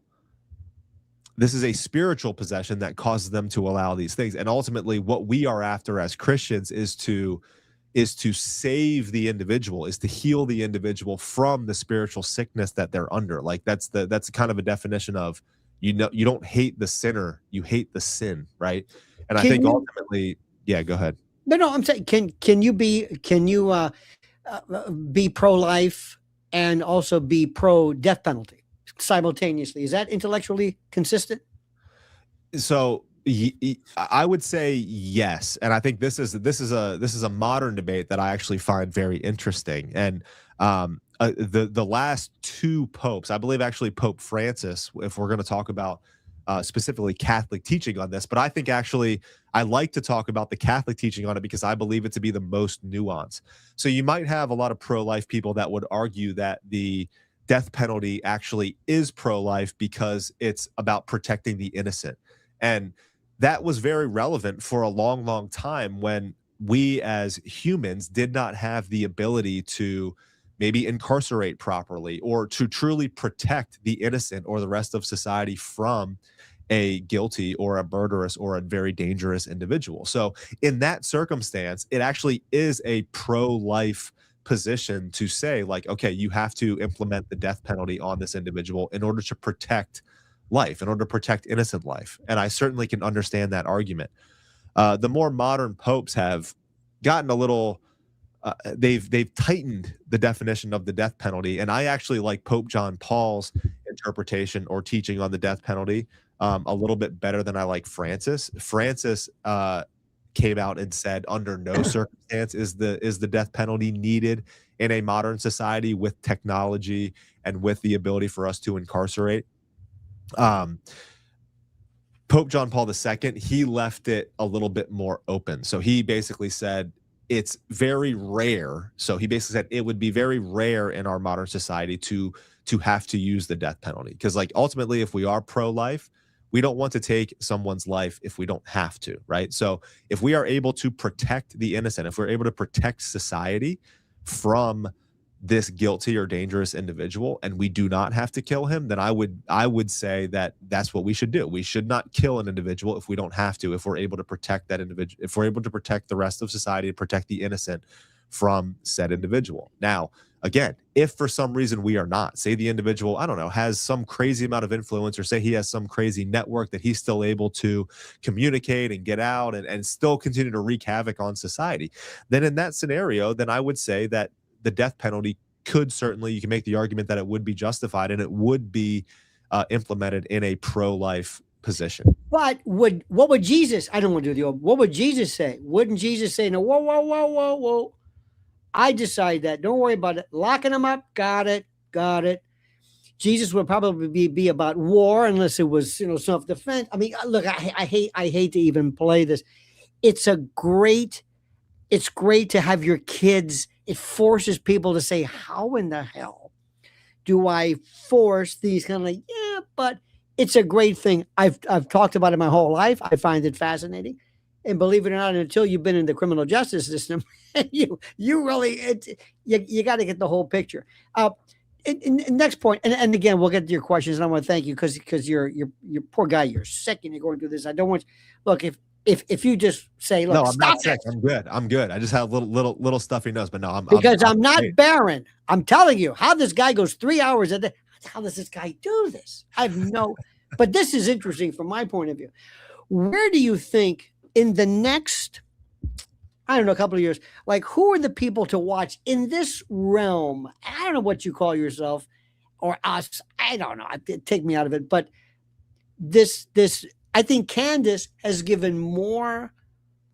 There's this contingent. It's almost like the beat generation, and then there was the bebop jazz. And Candace, I think, brought and inspired a lot of people who were there, but have pretty much coalesced under her rubric or mantle. But who are the people to watch? And who were the people? And I don't want to be backstabbing, but I don't want to make it personal. But who were some of the messages or messengers who have kind of lost their way in your mind? Because let's talk about our genre here. Who were the ones to watch? Who were your favorites? And who were the ones that either let you down, like you mentioned, Jordan Peterson and others? Give us kind of a landscape view of these people. Yeah, so I would say the individuals that I've kind of drifted away from are, I think, kind of the Daily Wire type of crew. So like your Ben Shapiro's and, and I even liked, I still like a lot of, what Michael Knowles and Matt Walsh have to say about certain things, but I consider them to be, I guess you would say, compromised. I believe that their tongues are held by the organization that they work for. I don't believe they're able to pursue I don't believe they're able to pursue the truth fully. So I think that their tongues are tied a little bit. So I don't listen to them as much. Like we have all of these very important topics that we need to be talking about, and you see Matt Walsh and Michael Knowles, like they either don't talk about them or they really tiptoe around them. What happened to Walsh? Walsh was great with that gender stuff. I mean, that's kind of like an obvious. That was great work. That was great work that he did. What happened to him? What doesn't he realize? Didn't somebody say, "Listen, Matt, take the quick cash now, but in the long run, longevity, it's the this is a marathon, not a sprint. You're going to have to be able to say." Say what you want. You want that moment where you take a little heat. Candace certainly, she cannot possibly provide any more bona fides, and I think the same for you. Yeah, but so then I would add also to that list is your like Dave Rubin. Dave Rubin was a guy that I listened to for a while, and that's a guy that I just literally can't stand now. I can't stand Dave Rubin. Why? Well, for many reasons. For many reasons. Did you see him when recently he was trying to explain? They said, well, what did Trump do? Or I don't know what it was. he and this one, was there Julian? I'm sorry, some of these people, a lot of them are just hacks, but he's on the let me explain tour. No, you don't understand. It's not what I meant. Say, no, I think what happened to him? Or if you, as Lucy or Ricky Ricardo would say, what happened? Lucy, what happened? What happened to Dave Rubin? What was it? One of the things that I feel like with Dave Rubin that really just kind of, this was the first moment where I was like, oh, I can't, he's a liar. I can't stand him at all. Was when Eric Bolling went on the Patrick Bet David podcast and basically talked about the silent breakup that Charlie Kirk had with Candace Owens. And it turned out that he said that she hadn't done a Turning Point USA event, and he got caught lying about that. It eventually came out that it was a lie, but right after that show, Dave Rubin reposted and said, all of this is true, and I can attest to all of this being true. And literally a week later, Eric Bolling came out and said, like, oh, I'm sorry, I had all this stuff wrong. So I was like, oops, like Dave Rubin, like you just got caught lying big time about Candace Owens. So that was one of the original things. And then this whole thing with regard to Dave Rubin coming out and just really attacking like kind of the whole Candace camp and the alternative media space, if you want to call it that. But I would even say, you know, it's more like anti-establishment conservatives. I would say that that's maybe a better term used to describe maybe our group, I guess you can say, if there is one. But you know, Dave Rubin is another one of those guys that I've certainly like used to pay attention to, don't anymore. And then I would say this, I mean, as far as the people that I'm listening to and that I continue to have respect for are, I mean, Candace Owens is probably, you know, one of the top people on that list, but then you've got your Tucker. I listen to a lot of what Tucker has to say. I believe that Joe Kent has emerged as an individual that I really respect. By the way, and Buckley Carlson, he's like the you know, the good angel, bad angel. Buckley's like he's a good egg. I need to listen to more of his stuff. I saw that he's good. He's been coming out a little bit more and more, but yeah, I mean he's you know, again, both the Carlson brothers. I gotta ask this. Patrick Bet David. What the hell is that about? What is that? And who's the Jadrul? He's got the one Adam or something. Who I can't watch it. It's like it's a joke. It's like it's like romper room on acid. I don't get it. It's like, who's listening to this? PBD, I feel like, just tries too hard to like he doesn't know the middle ground and just not take a side. Like he just sits on the fence ultimately, as I think what PBD says, and I think he just tries way too hard to do so. And he's got Adam there, and then he's got Vinny, and you got those two going back and forth. You know, and I just think he tries way too hard to be a fence sitter. He's a guy that, I mean, I loved a lot of PBD's stuff. I listened to a lot of his interviews, like his stuff where he interviews people, and he's got, you know, his Charlie Kirk interview is phenomenal. Like his Kobe Bryant interview is incredible. I love that one. So he's got some good stuff that I'll still like pay attention to, depending on who he's interviewing. He was great with Sammy the Bull of all. Yeah. He was this guy. Oh, what about Piers Morgan? You're a big Piers Morgan fan, aren't you? I enjoy Piers. Yeah, I've been on Piers Morgan's show. I despise him. Despise him. He is this anti-intellectual. He is such a phony. It's like taking people together who hate each other. It's like, I don't know if you've ever seen this, but it's like taking cockfighting, and you take this regular rooster and you put him in, it's like that's, and he sits back there like this and says, this guy wouldn't say shit if he had a mouthful of it. He's an anti-elect. He's a phony. But I know he doesn't have to do any work. He puts 9 people together who hate each. It's like going into a room full of drunks and push one guy into the next, and you've got to fight. But listen, if you're a cup of tea, listen, I'm never going to tell anybody to watch. You're a Tim Pool fan too, aren't you? That's a. What the hell happened there? What was that about? What happened? I will get. I mean, Piers. I'll at least give Piers credit. Like, I feel like he is. I mean, he may believe it to be true, but he's at least willing to. I think that he's willing to kind of say things that need to be said and take more controversial sides. You don't think so? Only if he didn't during COVID. I mean, only if he says, you know, when you play chess and you got your hand on the queen, you go, oh, wait, is it okay? Is it okay? All right. That's him with the Middle East. Is it? Okay, are you sure? Can I say something now? It's like, Piers, it's okay. I mean, look, you need him. Not my cup of tea. This guy blocks me. What a ballless, spineless, orchiectomede, imprisoned invertebrate. He blocks me from Twitter. It's like, I don't even want to talk to you. Then one of his people calls me and says, do you want to come on his show? And I said, are you sure about this? Yeah, okay. And then sure enough, the last minute, he goes, oh, we had a change of direction. It's like, have the Stones do it. You know what? Listen, I've been around, I've seen this before. They come and they go. But let me ask you this. I found out, and by the way, tomorrow, let me just say it, if Piers all of a sudden grows a pair, I'm back. Everybody is redeemable. There were people that used to make my blood boil. I used to call them junk yogurt and emphysema, Anna Kasparian. And I said, what is the purpose of this?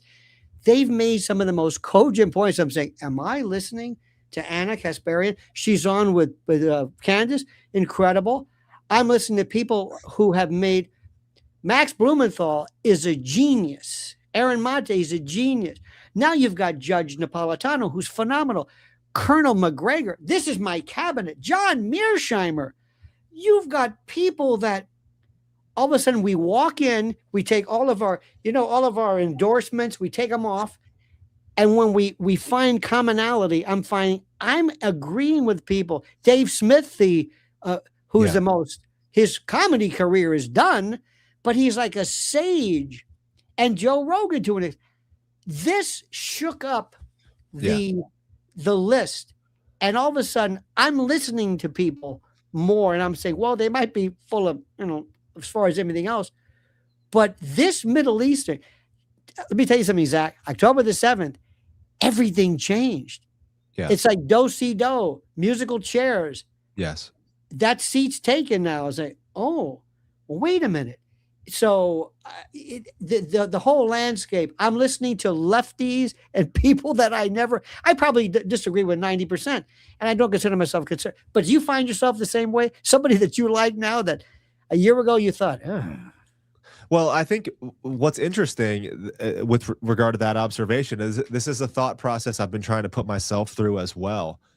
With regard to like what does a political coalition look like that would be more representative and more protective of all of these different values that we've been talking about? Mm-hmm. Because I think what we found is like, okay, like, oh, this side, that whatever you want to call this side, or whoever the coalition is that got, you want to call it the original MAGA coalition, which was made up of obviously segments of the right that have now split from each other.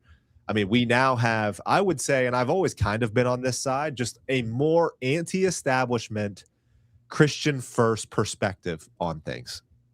And what we now have is a segment of the right that has become, I mean, I would say it's a non-Christian, but it's drifted away from what you would consider America first, or America being the top priority. I believe America, with regard to a anti-establishment, Christian first, America first perspective, I believe America has to be protected because I believe America has to remain that safe haven for free speech and freedom of religion and all of these different core fundamental values that we've been talking about. So I think that's the fight. So what's interesting about that is that you have this segment of the right. I mean, they turn around and they'll call people like us the woke right when they're in fact the ones that are engaging in what would be described as that typical stereotypical woke behavior of cancellation, of morally blackmail, of seeking to cancel or attack people's sponsors and trying to get them deplatformed.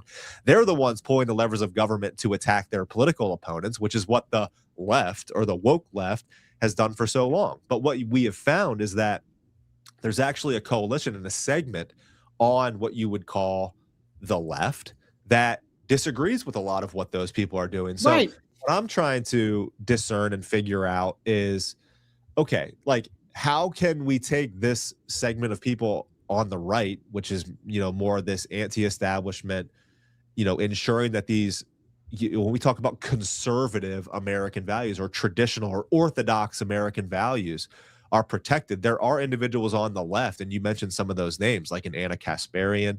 I mean, she's certainly one of those people. I mean, she's the only name I can think of as it relates to it right this second. Cenk Uygur, like he's even come out and he's been, very good in his kind of, anti-Israel stuff, like keeping America first type of deal. What I'm wrestling with, and this is just kind of my own personal discernment and wrestling, is how can we reconcile, or how can we, because here's my concern. My concern is that side, I guess you can say, is the best way to describe and using that term. I don't necessarily like using the term left and right this second, because I don't think it's necessarily useful, because I think there's this blending that we're getting at and talking about right here. But we do have some of their beliefs, and you mentioned, like 90% of their stuff, like I don't believe in, or I don't want to put words in your mouth. I think that's what right. There are certainly, my problem is there are certainly fundamental disagreements which are going to be hard for me to reconcile as somebody who is a Christian, and those have to do with a lot of like more of the social issues, whether it be LGBTQ plus type of issues, with regard to all of that. So and also with regard to abortion, and me being, I just explained to you that I'm a pro-life radical. So it's going to be hard for me to reconcile. It's like, okay, like I like where you're at on free speech. I like where you're at on censorship. I like where you're at protection of individual liberty and rights. But here's where the line is for me on these individual rights, as it relates to let me give you specifically an abortion. Like I know Anna Kasparian she's going to be pro-choice, where I'm going to be pro-life. So, okay, let me give you an example. Great example. Let's play assume arguendo. That's, for the sake of argument. By the way, an innuendo, which is an Italian suppository, which is an old joke. Anyway, but let's assume I walk in and I got this 6'5", looks like divine, some trans drag queen, and you say to me, "What the hell is this?" I say, "No, wait, sit down. This is luscious." And Zach says, "Okay. By the way, luscious agrees everything you think about the Middle East and Israel and Zionism, everything." And you say, "Oh, okay. Now, do you not talk to luscious? Do you ignore luscious?" He's like, "You're only talking about this. Right. You're only okay." It's like when you go to a concert and you like it. I say, wait, before we start, do you like jazz? Is the country? It's like, look, can I just listen to this? I'm enjoying this. Yeah, but is it the guitar? You don't have to ask any of this stuff. We're talking about this subject. Listen to it. You're going to be talking to people. Wait till you mean the Catholic Church. Should nuns be priests and all that? There's church rules. You're always going to find somebody within that. Get rid of those. When we get to that issue, we'll talk to somebody else. Who knows? Yeah. But when we talk about and these labels mean nothing, because I've been a conspiracy theorist. That's my field. Yeah. That's been forever, because that's normally when I'm right. But you're on to something. And the thing about it is that I'm going to say something very, very bold. I would bet you that there are very few things that either Christianity or the Catholic Church or theology says that you believe in that you wouldn't believe otherwise intuitively. I'll bet you there's never been a rule of the Bible or God or scripture where you thought, okay, well, if those are the rules, no, I think you found out this was like a chiral, a mirror image of what you believe in, and it happens to be called Christianity. That's what I think. Because I think Christianity, 99% of it makes complete and total sense. It's economical. I love how you just said that. And it's a core belief of mine. It's something that I always go back to. And I don't even like using the word Christianity, and I don't even like describing it as a religion. It's like, no, what it is it's a way of life. It's a way of living that is aligned with that source of life, that first mover, that creator, that intelligence that created all that we are and all that we see, and that created all of the order and all of the laws of the universe. And when you are aligned with that order, with that source, with that law, you live in a certain way. And when we describe Jesus as the logos, like that logos is that logic, that ordering mechanism, that principle of creation. When we are aligned with that, like that's more than just a religion. Like this is a way of life that is aligned with the truth the truth, which is the actual way everything came about. Like when I tell the truth, I'm describing reality as it played out. Right. Okay. And when we believe that something is the truth, like we believe that when we say it's the truth, we believe that there is a creator. We believe that all of this creation came about in a certain way. We've been arguing about how that has happened now since the dawn of consciousness, since the very beginning of humanity. But ultimately, it's alignment. It's alignment with that source of life, with that truth, with the way that everything came about. That is what produces these peaceful, stable, meaningful individuals and societies, and it has to be that way. So what you just said is that everything that is taught in this religion that we call Christianity is something that is specifically it's built within us already. Right. Like there is a natural law that we know that we must align ourselves with, and we're using these terms to describe it because we have to categorize things to identify them as human beings. But ultimately, we're talking about this universal way of life. Like the term Catholic for the first time was simply used by Antioch to describe this universal church, this universal way of life that was open to everybody after Christ. Like, again, it's become, because we in our humanness, we ruin everything. Like that's something we always need to be aware of. But that was the original term, and that's what it was used for. Christians, the term Christian was used in Antioch to describe the individuals that believed Jesus was the Jewish Messiah, and he brought about this new way of life. Those first individuals, those first Christians, read Acts of the Apostles. What did they call it? They called it the way. They just called it the way, and they're talking about this universal way of living that they had their eyes open to, that became that Jesus gave us access to.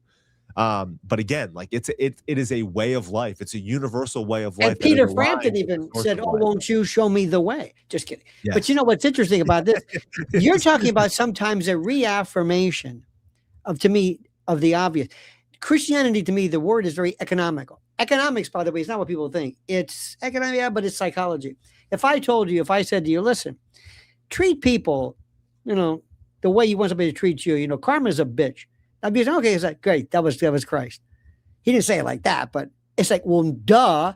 How many times have you heard Jesus say, like, duh? Like, yes, there's nothing to. Let me tell you the best one. I always have these conversations, my mind, these kind of like these thought experiments, speaking with God. And God says, all right, I'm going to show you something. How do you think something gets to be common way of thinking for such a long time? Like, do you think there's something to acupuncture? Yeah. You know why? Because there's something to it. Thousands of years. They didn't just make this up. There's a group of people, as you know, Darwin is the God. Darwin says that God cannot exist, that the idea of intelligent design is ridiculous because Darwin, my ass. There's a group of people, these three, David Berlinski, who, I don't know if you've seen him, he's so sarcastic. David Galerter, who, by the way, was one of the fellows who had his hand almost blown off by the Unabomber, and Stephen Meyer. And they're on the show called Uncommon Thinking. Let me tell you very briefly what it was. They said, this Darwin stuff is terrific, but this Cambrian explosion, a lot of these people said, a lot of these hardcore, not atheists, but secular paleontologists said, listen, Zach, come here. I got a problem here. Yeah. Here, everything is great. Darwin's terrific. The finch. Oh, look. The beak changes. But all of a sudden, pow! There's an explosion. Right. And they're saying this, as my dear, you would have loved my friend, Father Jim Lloyd, 103 years old, the oldest Paulus. He says, this is the word of God. And God would say, how do you think that happened?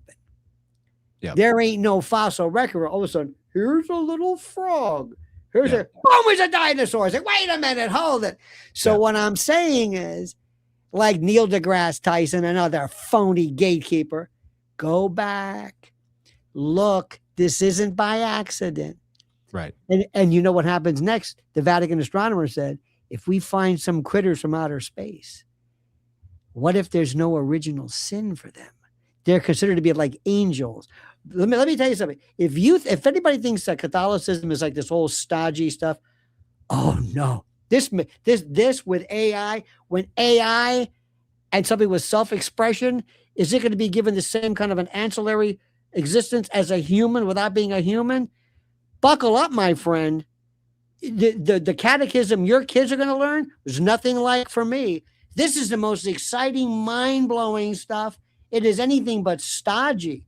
It's great. Yeah. How do you like them apples? I mean, that's I mean, that's cool stuff to talk about. And, and one of the things, I mean, Pope Leo just came out with that encyclical on AI and the importance of upholding human dignity as we enter into this new era of humanity ultimately. And I think that's something that's obviously very important. And one of the things that I find kind of most alarming as it relates to AI, obviously it's going to have its good and it's going to be useful to a certain extent. But one of the biggest problems that we have, at least from what I see, is that you have basically the top 10 players as it relates to AI and especially these large language models. Kind of the AI at the more local level and performance specific tasks. I think that's actually where it's most useful and where it's most serving to humanity. But it's these large language models that I find most problematic. And the reason that I find them most problematic is because the individuals that are creating them and manipulating them do not share. They're not operating from a fundamental moral, or I would even say Christian perspective. They envision a world where, Elon Musk's vision as far as AI goes is one where human beings don't have to work and everybody gets a universal basic income. And that is sounds a little bit too good to be true. Like, it really does sound too good to be true. So that's what happens. The church and Christianity does have a responsibility to step up to ensure that human dignity is protected. Okay. Now what happens if God or Jesus says, Zach, don't screw this up. Go ahead, do it. Watch what happens. The first rule of AI and AGI is going to be recursive self-improvement, where it's going to start writing its own code and it's going to take off. When it's on its own, when it's out there, and the Altmans and these weird freaks can't draw it back anymore. What if you said it, not me, but yeah, the weird freaks ultimately is the they're biggest freaks. problem. This is the old, they think they're whatever. Anyway, but what if they say, no, wait, Zach, trust me. What if AI gets out there and says, you know what? And we're not just scraping the internet. We're coming up. We think there is something to this Catholicism. We think there is something to God. We think there is something to morality. And what happens if in Gaza somebody pushes a button, or Lebanon or whatever, somebody pushes a button for some military system, and all of a sudden it doesn't work because some AI ham-fisted overrode it and said, this is immoral.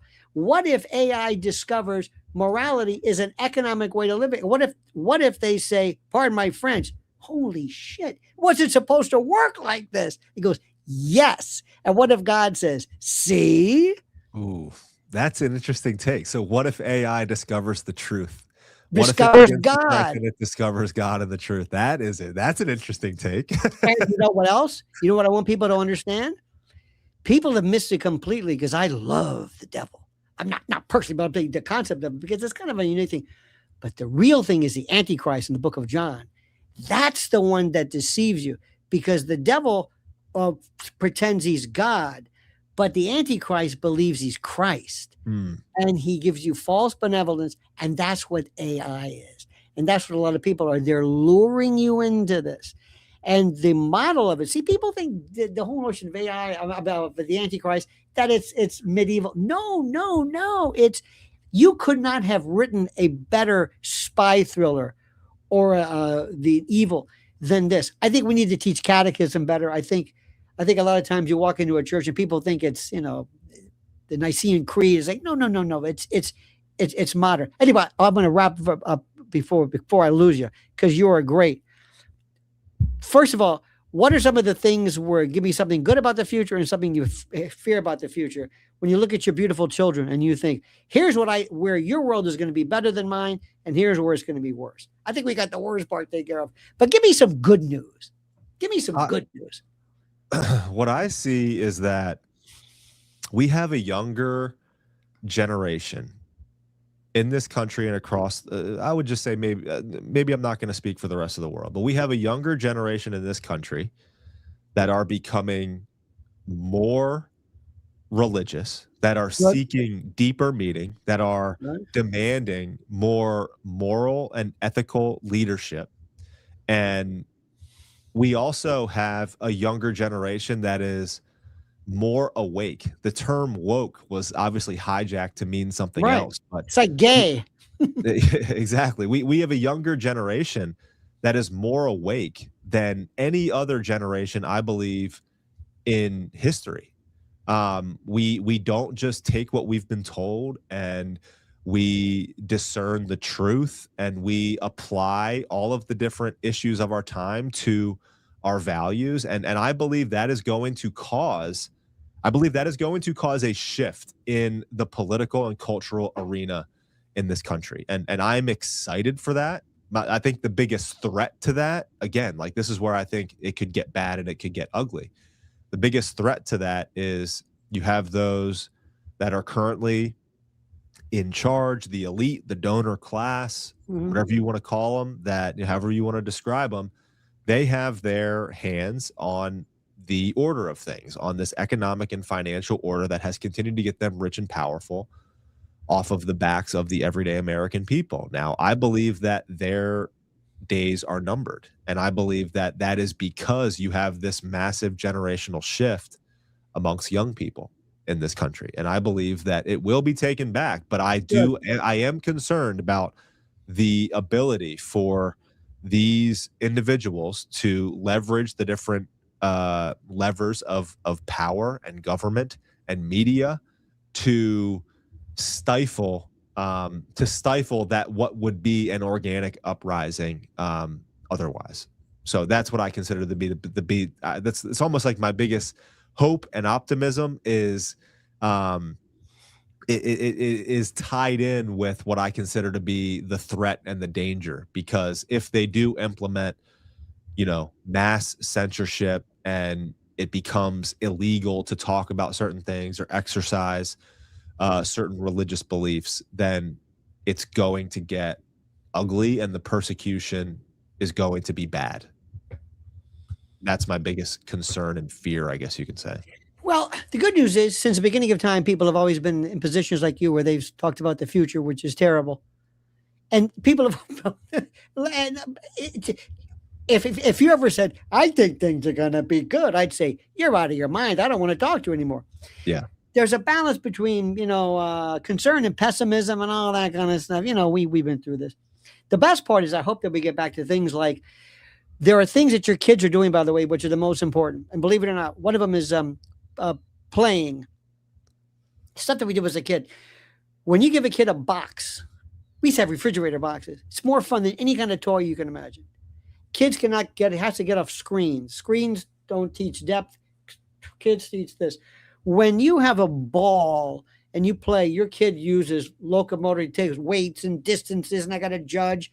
When kids get together and they have to communicate and they socialize, when they learn how to write and sign their name, stuff that we thought was archaic and stupid. There are kids, Zach, who don't know how to read an analog clock. They still don't know. They're in like 8th grade. They don't know how to read this. I mean, it's really kind of scary.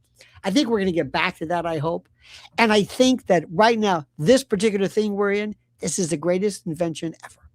We got to make sure that YouTube in particular, nothing ever gets. And by the way, if you want to talk about anything, then have warnings or whatever it is. I believe everything and anything should be allowed. And I mean that. I want to keep it out of the hands of children. There are safety tabs, for medication. We don't get rid of the medication because it's dangerous. No, we make it safe. But I cannot think of anything that cannot be discussed, no matter what. That's why hate crimes have to be stopped. You are allowed to hate. And if I want to not like the French or the Israelis or whatever it is, You should not be able to throw me out of a college, but I could say I hate America and I'm applauded. That is fundamentally anti-American. Where you're called anti-Semitic or homophobic or racist because I dare to talk about a subject, but you don't extend that same courtesy to me destroying my country. Or I can say anything about you, and the Catholics are targeted number one. I can say anything about you. Oh, they're all pedophiles. Wait a minute. You can't. Oh no, that's different for some. So anyway, and there's nothing worse than these self-loathing Catholics. But free speech and freedom of speech, that's got to be it. The fact that I'm talking to you is just.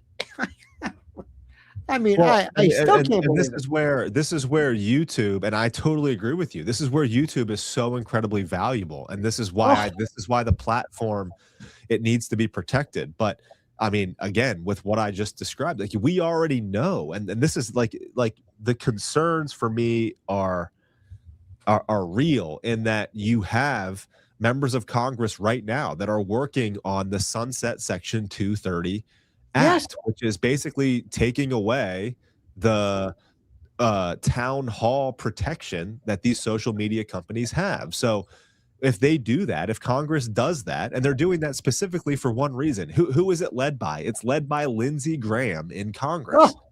So that they can then, that opens up these different social media companies that if somebody on their platform says something hateful, says something that's anti-Semitic, for example, like anti-Zionism being anti-Semitism, then that opens up the platform like a YouTube. It opens up these companies to lawsuits. They can be sued by these different organizations. Then you have organizations like the ADL that has 40 full-time people monitoring what everybody's saying on social media, and then they report all of these things to a network they have to take this stuff up. So this is a major problem that I've, like, me and you here, we can be sitting talking about these things. If the ADL is watching us, YouTube doesn't have Section 230 protection anymore. They get hit up with a bunch of lawsuits. They're then going to be incentivized to tamper down our channel or hold us accountable or kick us off because of the things that we're talking about. But so you and I need to talk about this in the future. My wife, who does all of this work regarding digital predation, 230 is used selectively. If your kids, for example, if you're by the way, the kids, the bots that they have, kids bots explaining to your let's say your daughter about self-harm and hey, you know where the knife drawer is, and you say, hey, wait a minute, you should do something. Section 230. Wait a minute. Now you want the protection? Yeah. Okay. Well, I say something against Israel. Oh, no. As anti-Semitic, you can't have both. Yes. Let me tell you this great little thing that they're doing, which is terrific. There was a series of lawsuits where they went after Meta and all these other companies, and they said, oh, we're not going after Section 230. We're not going after content. We're going after the design products liability case. We'll get to that later. It gets kind of muddled up. But you and I, what we're able to do right now is so listen, you got to understand something. I started talk radio in 1988. There were like 2-3. Rush Limbaugh was the biggest thing anybody's ever seen. And if you wanted to go on radio, the year I was born, Lionel. Unbelievable. That's when I started. Isn't that great? And That's I funny. knew Rush and worked with him, and it's terrific. But I've seen this, and it was if you had to maybe send a tape to some KMOX and send some. That was it. Now it's like open up your computer. It's the great equalizer. It's the same thing with music and bands. The great music on YouTube. My God, we had an argument one time and said, how come girls aren't good guitar players? Holy, have you seen this? It's like, what were we thinking? So anyway, this opens up everything. Do you know the people on Fox? And by the way, like your girlfriend, Megyn Kelly, I know you're a big fan. She wants to be a star. She's not cut out for this. She doesn't want to be a Candace. She wants to be a, you know what I mean? Anyway, but bless her heart. She's trying her best. And by the way, no, you know what I'm talking about. There are people. Candace wants to say, I am not some little pretty girl, though she's a lovely woman. But I'm saying that, but you know, with Megyn, hair, makeup, like, come on. We've seen this before. But what we're going to see listen, there are some people, if you ever see them, they're doing a YouTube and they're in their bedroom, their bed's unmade, and you think, what is this? But it's great. Yeah. He's like, I don't care about the bed. Megyn Kelly would worry about the bed. You know what I mean? So Lionel, are you not a fan of Megyn Kelly? She just doesn't say anything.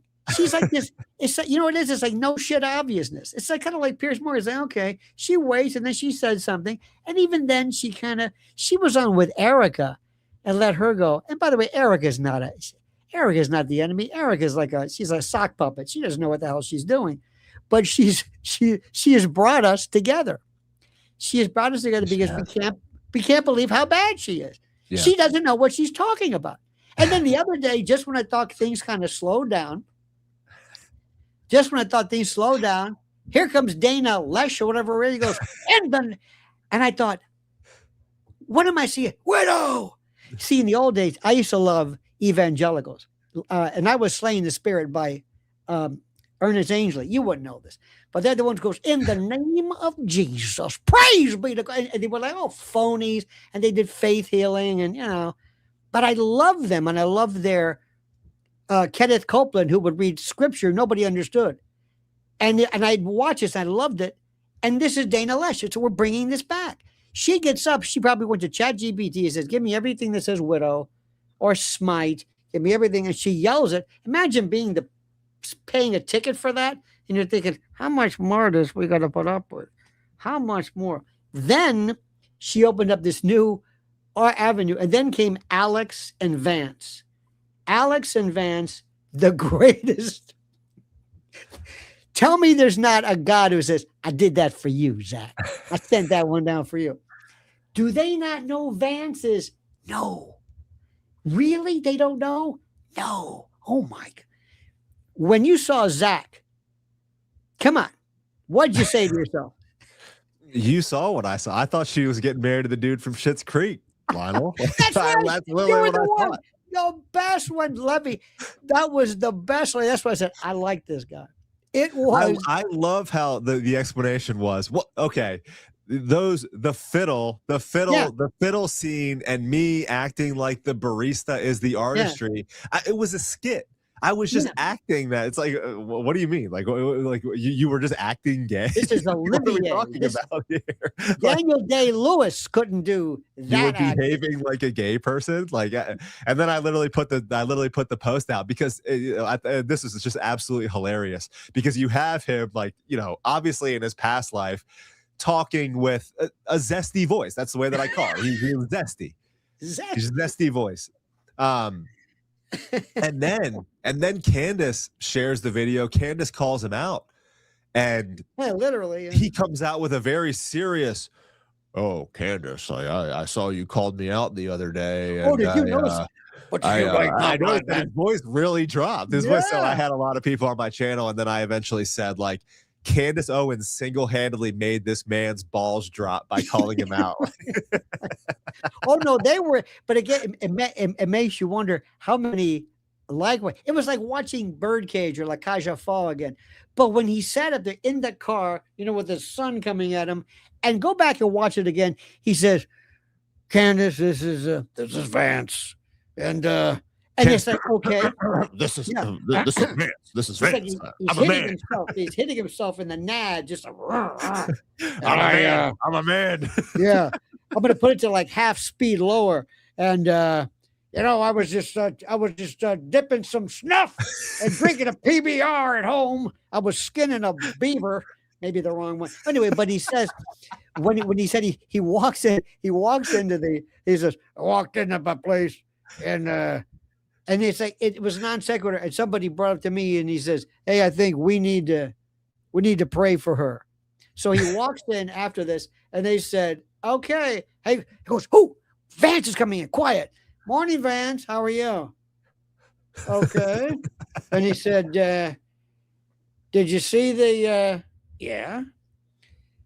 You know what we should do? I don't know what we should do. I know what you should do. Let's pray for Candace." Oh yeah, that was up there. Yeah, okay. And then he says, and I won a fiddle contest. By the way, he won a fiddle. Charlie Daniels, Fire in the Mountain. I don't think so.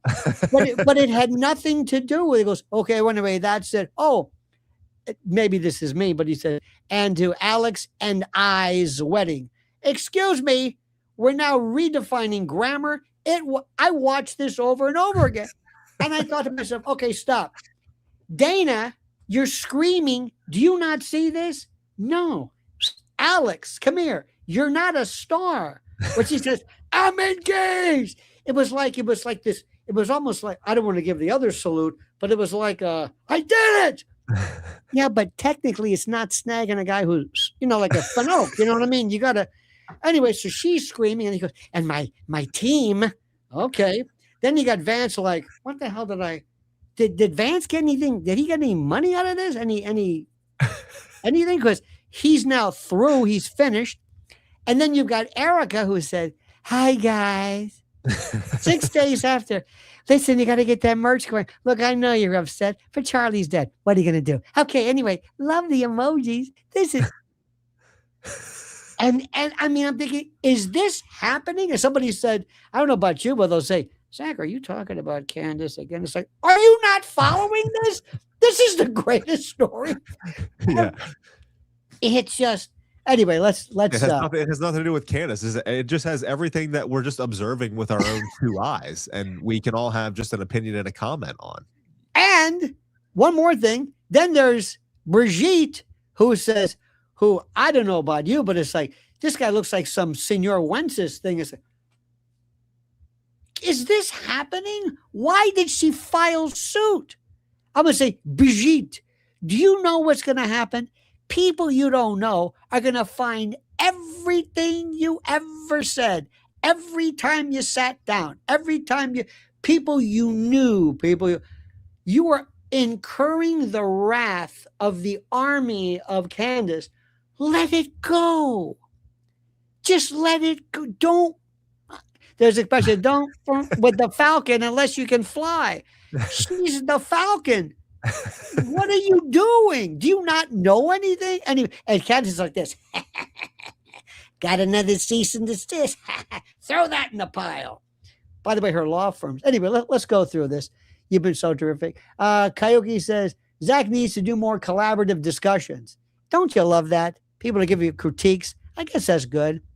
You're doing just fine. I enjoy doing them. Yeah, I enjoy doing them. I just, it's, how it is. It's, you get caught up with doing the live show every day. It's a lot of work. So just fitting stuff in is not easy. So, but I love doing them. I really do. The stuff like a thumbnail will get you. It's like, nah, that's not it. I don't want to be a Mr. Beast. That's another one. Just remember that. That's all I'm saying. Just keep an eye on that one. Dog Note says, I think Zach needs some glasses like L. No, not at all. Somebody just writes something. This is some type of thing. I'm going to give everybody their chance. There's a super sticker. I like when sometimes, do you ever get a note from somebody and you don't know what it is? And it's like, I don't know what this means. Right on. Happens to me all the time. Yeah. Great stream, gents. Excellent way to express. Indeed. Thank you. And then we've got Dog's Note says, comments on Candace calling out Rothschilds by name in elite power structure. I expressed to Mrs. Dognose that she is putting herself in high danger. Well, listen, that kind of goes unfortunately to say in this day and age, if you say anything of note, and what scares me is that we're becoming too acclimated by people who are being dispatched. We're becoming too used to it. There was a time when that's not to be expected. Any thoughts on that? You almost don't want to say anything. Well, when did Candace bring up the Rothschilds? When she was talking about the Ivanka Trump and the Albania? Yeah, it's not on the boat together. Yeah, I guess. I mean, they're not exactly a hidden banking family. I mean, we kind of know about. So I don't think that's it. Don't you love the Ivanka story? So we were out on a boat, and I said, "Hey, let's go swimming." So we went barefoot. He goes, "Hey, what's this? It's an island. Want to check the GPS?" No. You know what I think? Hey, Jared, come here. Call me crazy, but I think this would look. Yeah, Jared, I want this island. I think I need the challenge. I want to hire an architect that distinguishes nothing and wants the perfect credibility and has the sharpest edges and will not compromise one single detail. Like, as we're out here on our boat in the crystal bluest water that anybody has ever seen, and gumdrops were falling from the sky, and we've. And this is talking. It's just this is what are we talking to talking about here? This is talking to a guy, by the way, who said with a straight face, "I want to have like oceanfront property in Gaza." It's like, what? Yeah. And then I'm going to open up that Holiday Inn in Gettysburg. That's okay. But also, imagine this movie: Sam Altman and Jared Kushner in an argument. Fuck you. Oh, fuck you. Oh, fuck you. They would take animatronics and like turn off. Have you seen two expressionless affect? There's no, you okay? You want to put like a mirror under their nose, check the juggler. Are they AI? Are they, anywho, Always B says, and the award received by Rob McCoy on behalf of Charlie by some Zio organization, this shameless hijacking. Again, maybe you know what this means. How they can prove they were premeditation. Again, we don't know this. I want to get people their due. Hi, Zach and Lionel. Love you both. Did you see Jesse showed Charlie had a fake, fat, wider neck and a feeder tube? Okay. Installed to squirt blood. It seems he was on point. EK, just a shocking actor and not evil. Some of these alternative theories are unique. I'm not that possessed of the facts. Maybe you are, but there's been a lot of theories as to, we don't know anything. I don't agree with Jesse in the whole Charlie faked his death thing. However, one of the actual things that I thought was interesting about Jesse's argument is that the reason that he believes it is because he believes that he doesn't believe that anybody in Charlie's orbit, none of the individuals at Turning Point USA or none of the individuals that could have been involved in this, he doesn't believe any of them are capable of doing this. And he believes that actually their behavior after the fact, he's like, look at Mikey McCoy. Like, he's not a killer. He's like, I've seen killers. Like, I know these guys. Like, look at Mikey McCoy. He's not like Blake Neff, Andrew Colvett. Like, these guys aren't capable of this. And his argument is that they sit there and laugh. And they have this attitude and this perspective on things because Charlie's alive, and they just consider it a whole joke. Like, they consider it basically, Andrew Colvett says, oh, we're trolling everybody. So he basically is like, they're out here trolling. And he feels as though like that's easier for them to do rather than be involved in some like major cover up. So it's an interesting argument. Like, it's an interesting argument from that perspective. However, when it comes down to it, like, I don't know. I believe that Charlie was killed. I believe that Charlie was, an upstanding Christian, and I believe that he was an individual that lived his life pursuing and of the truth. He pursued what he believed to be true, and I don't think his death would be a lie. That's my opinion. Wait. First, let us stop this idea. The same thing with Epstein and others. They were like John Kennedy Jr. What if I said to you, hey, Zach, what we're going to do is we're going to fake your death. Hey, wait a minute, what? We're going to fake it.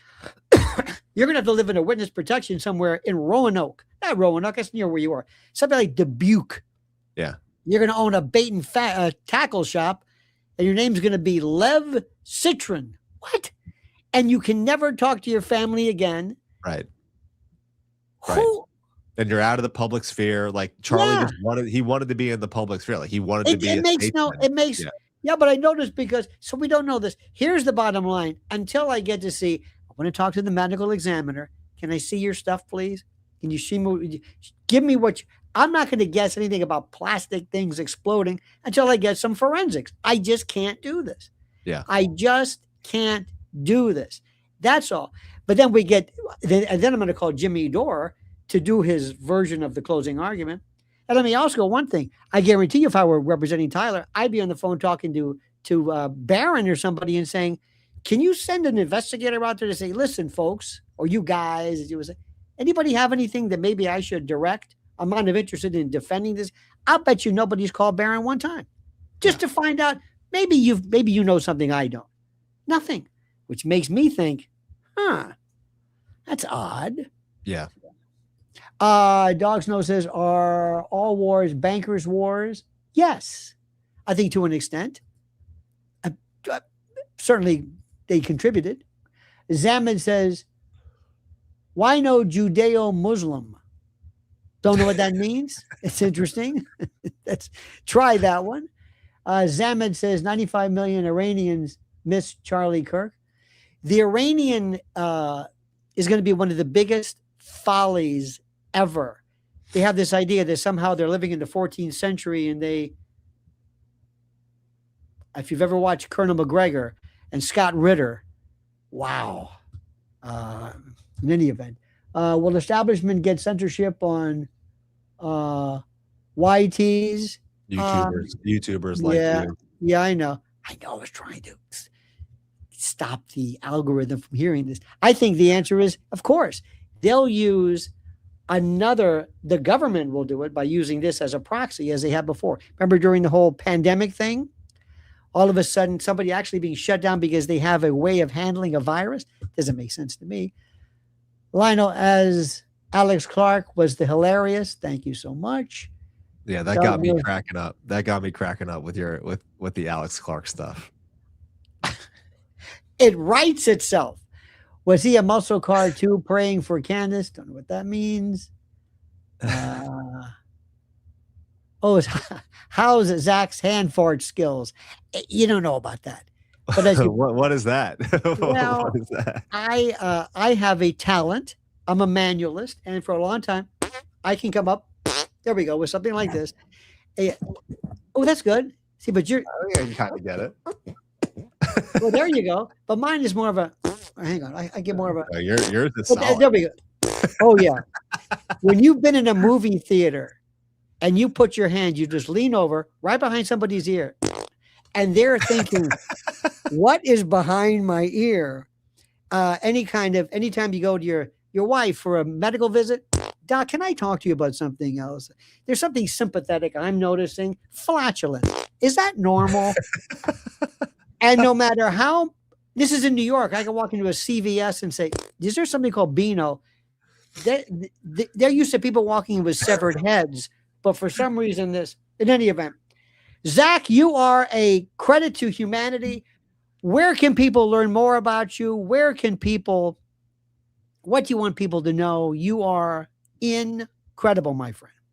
Well, thank you so much, Lionel, and thank you so much for having me on. Like I told you before we got on, I've been enjoying your show now for some time, so it's an honor to receive the invite to come on here, and I really enjoyed our conversation today. Everybody can find me just over on YouTube at the Zach Costello Show. That's the handle. I'm live Monday through Friday. I say between 2 and 3. My viewers say that's between 2 and 3 ZST, Zach Standard Time. Right. I get on when I get on within that time frame, right? So, but yeah, please join me over there, and then you can find me on X, Instagram, at Zach Costello. Are the handles that you can find me on those different platforms.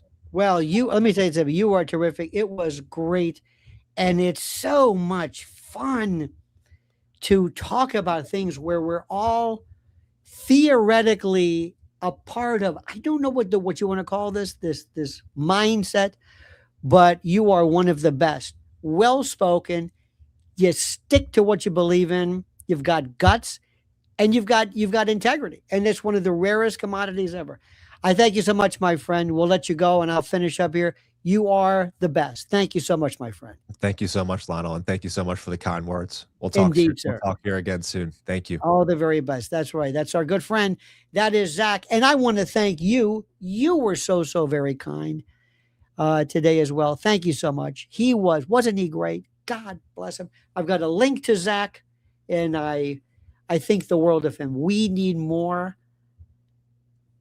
So many of people who think like we do, rational thinking people. I would like to think. In any event, my friends, I thank you so much. Have a great and a glorious day. Please like the video, subscribe, make sure you are part of what we're doing. And I really mean this more than anything else. Make sure that you just keep thinking for yourself. Thanks for supporting us. Have a great and glorious day. And until next time, remember, the monkey's dead. The show's over. Sue ya. Da-da.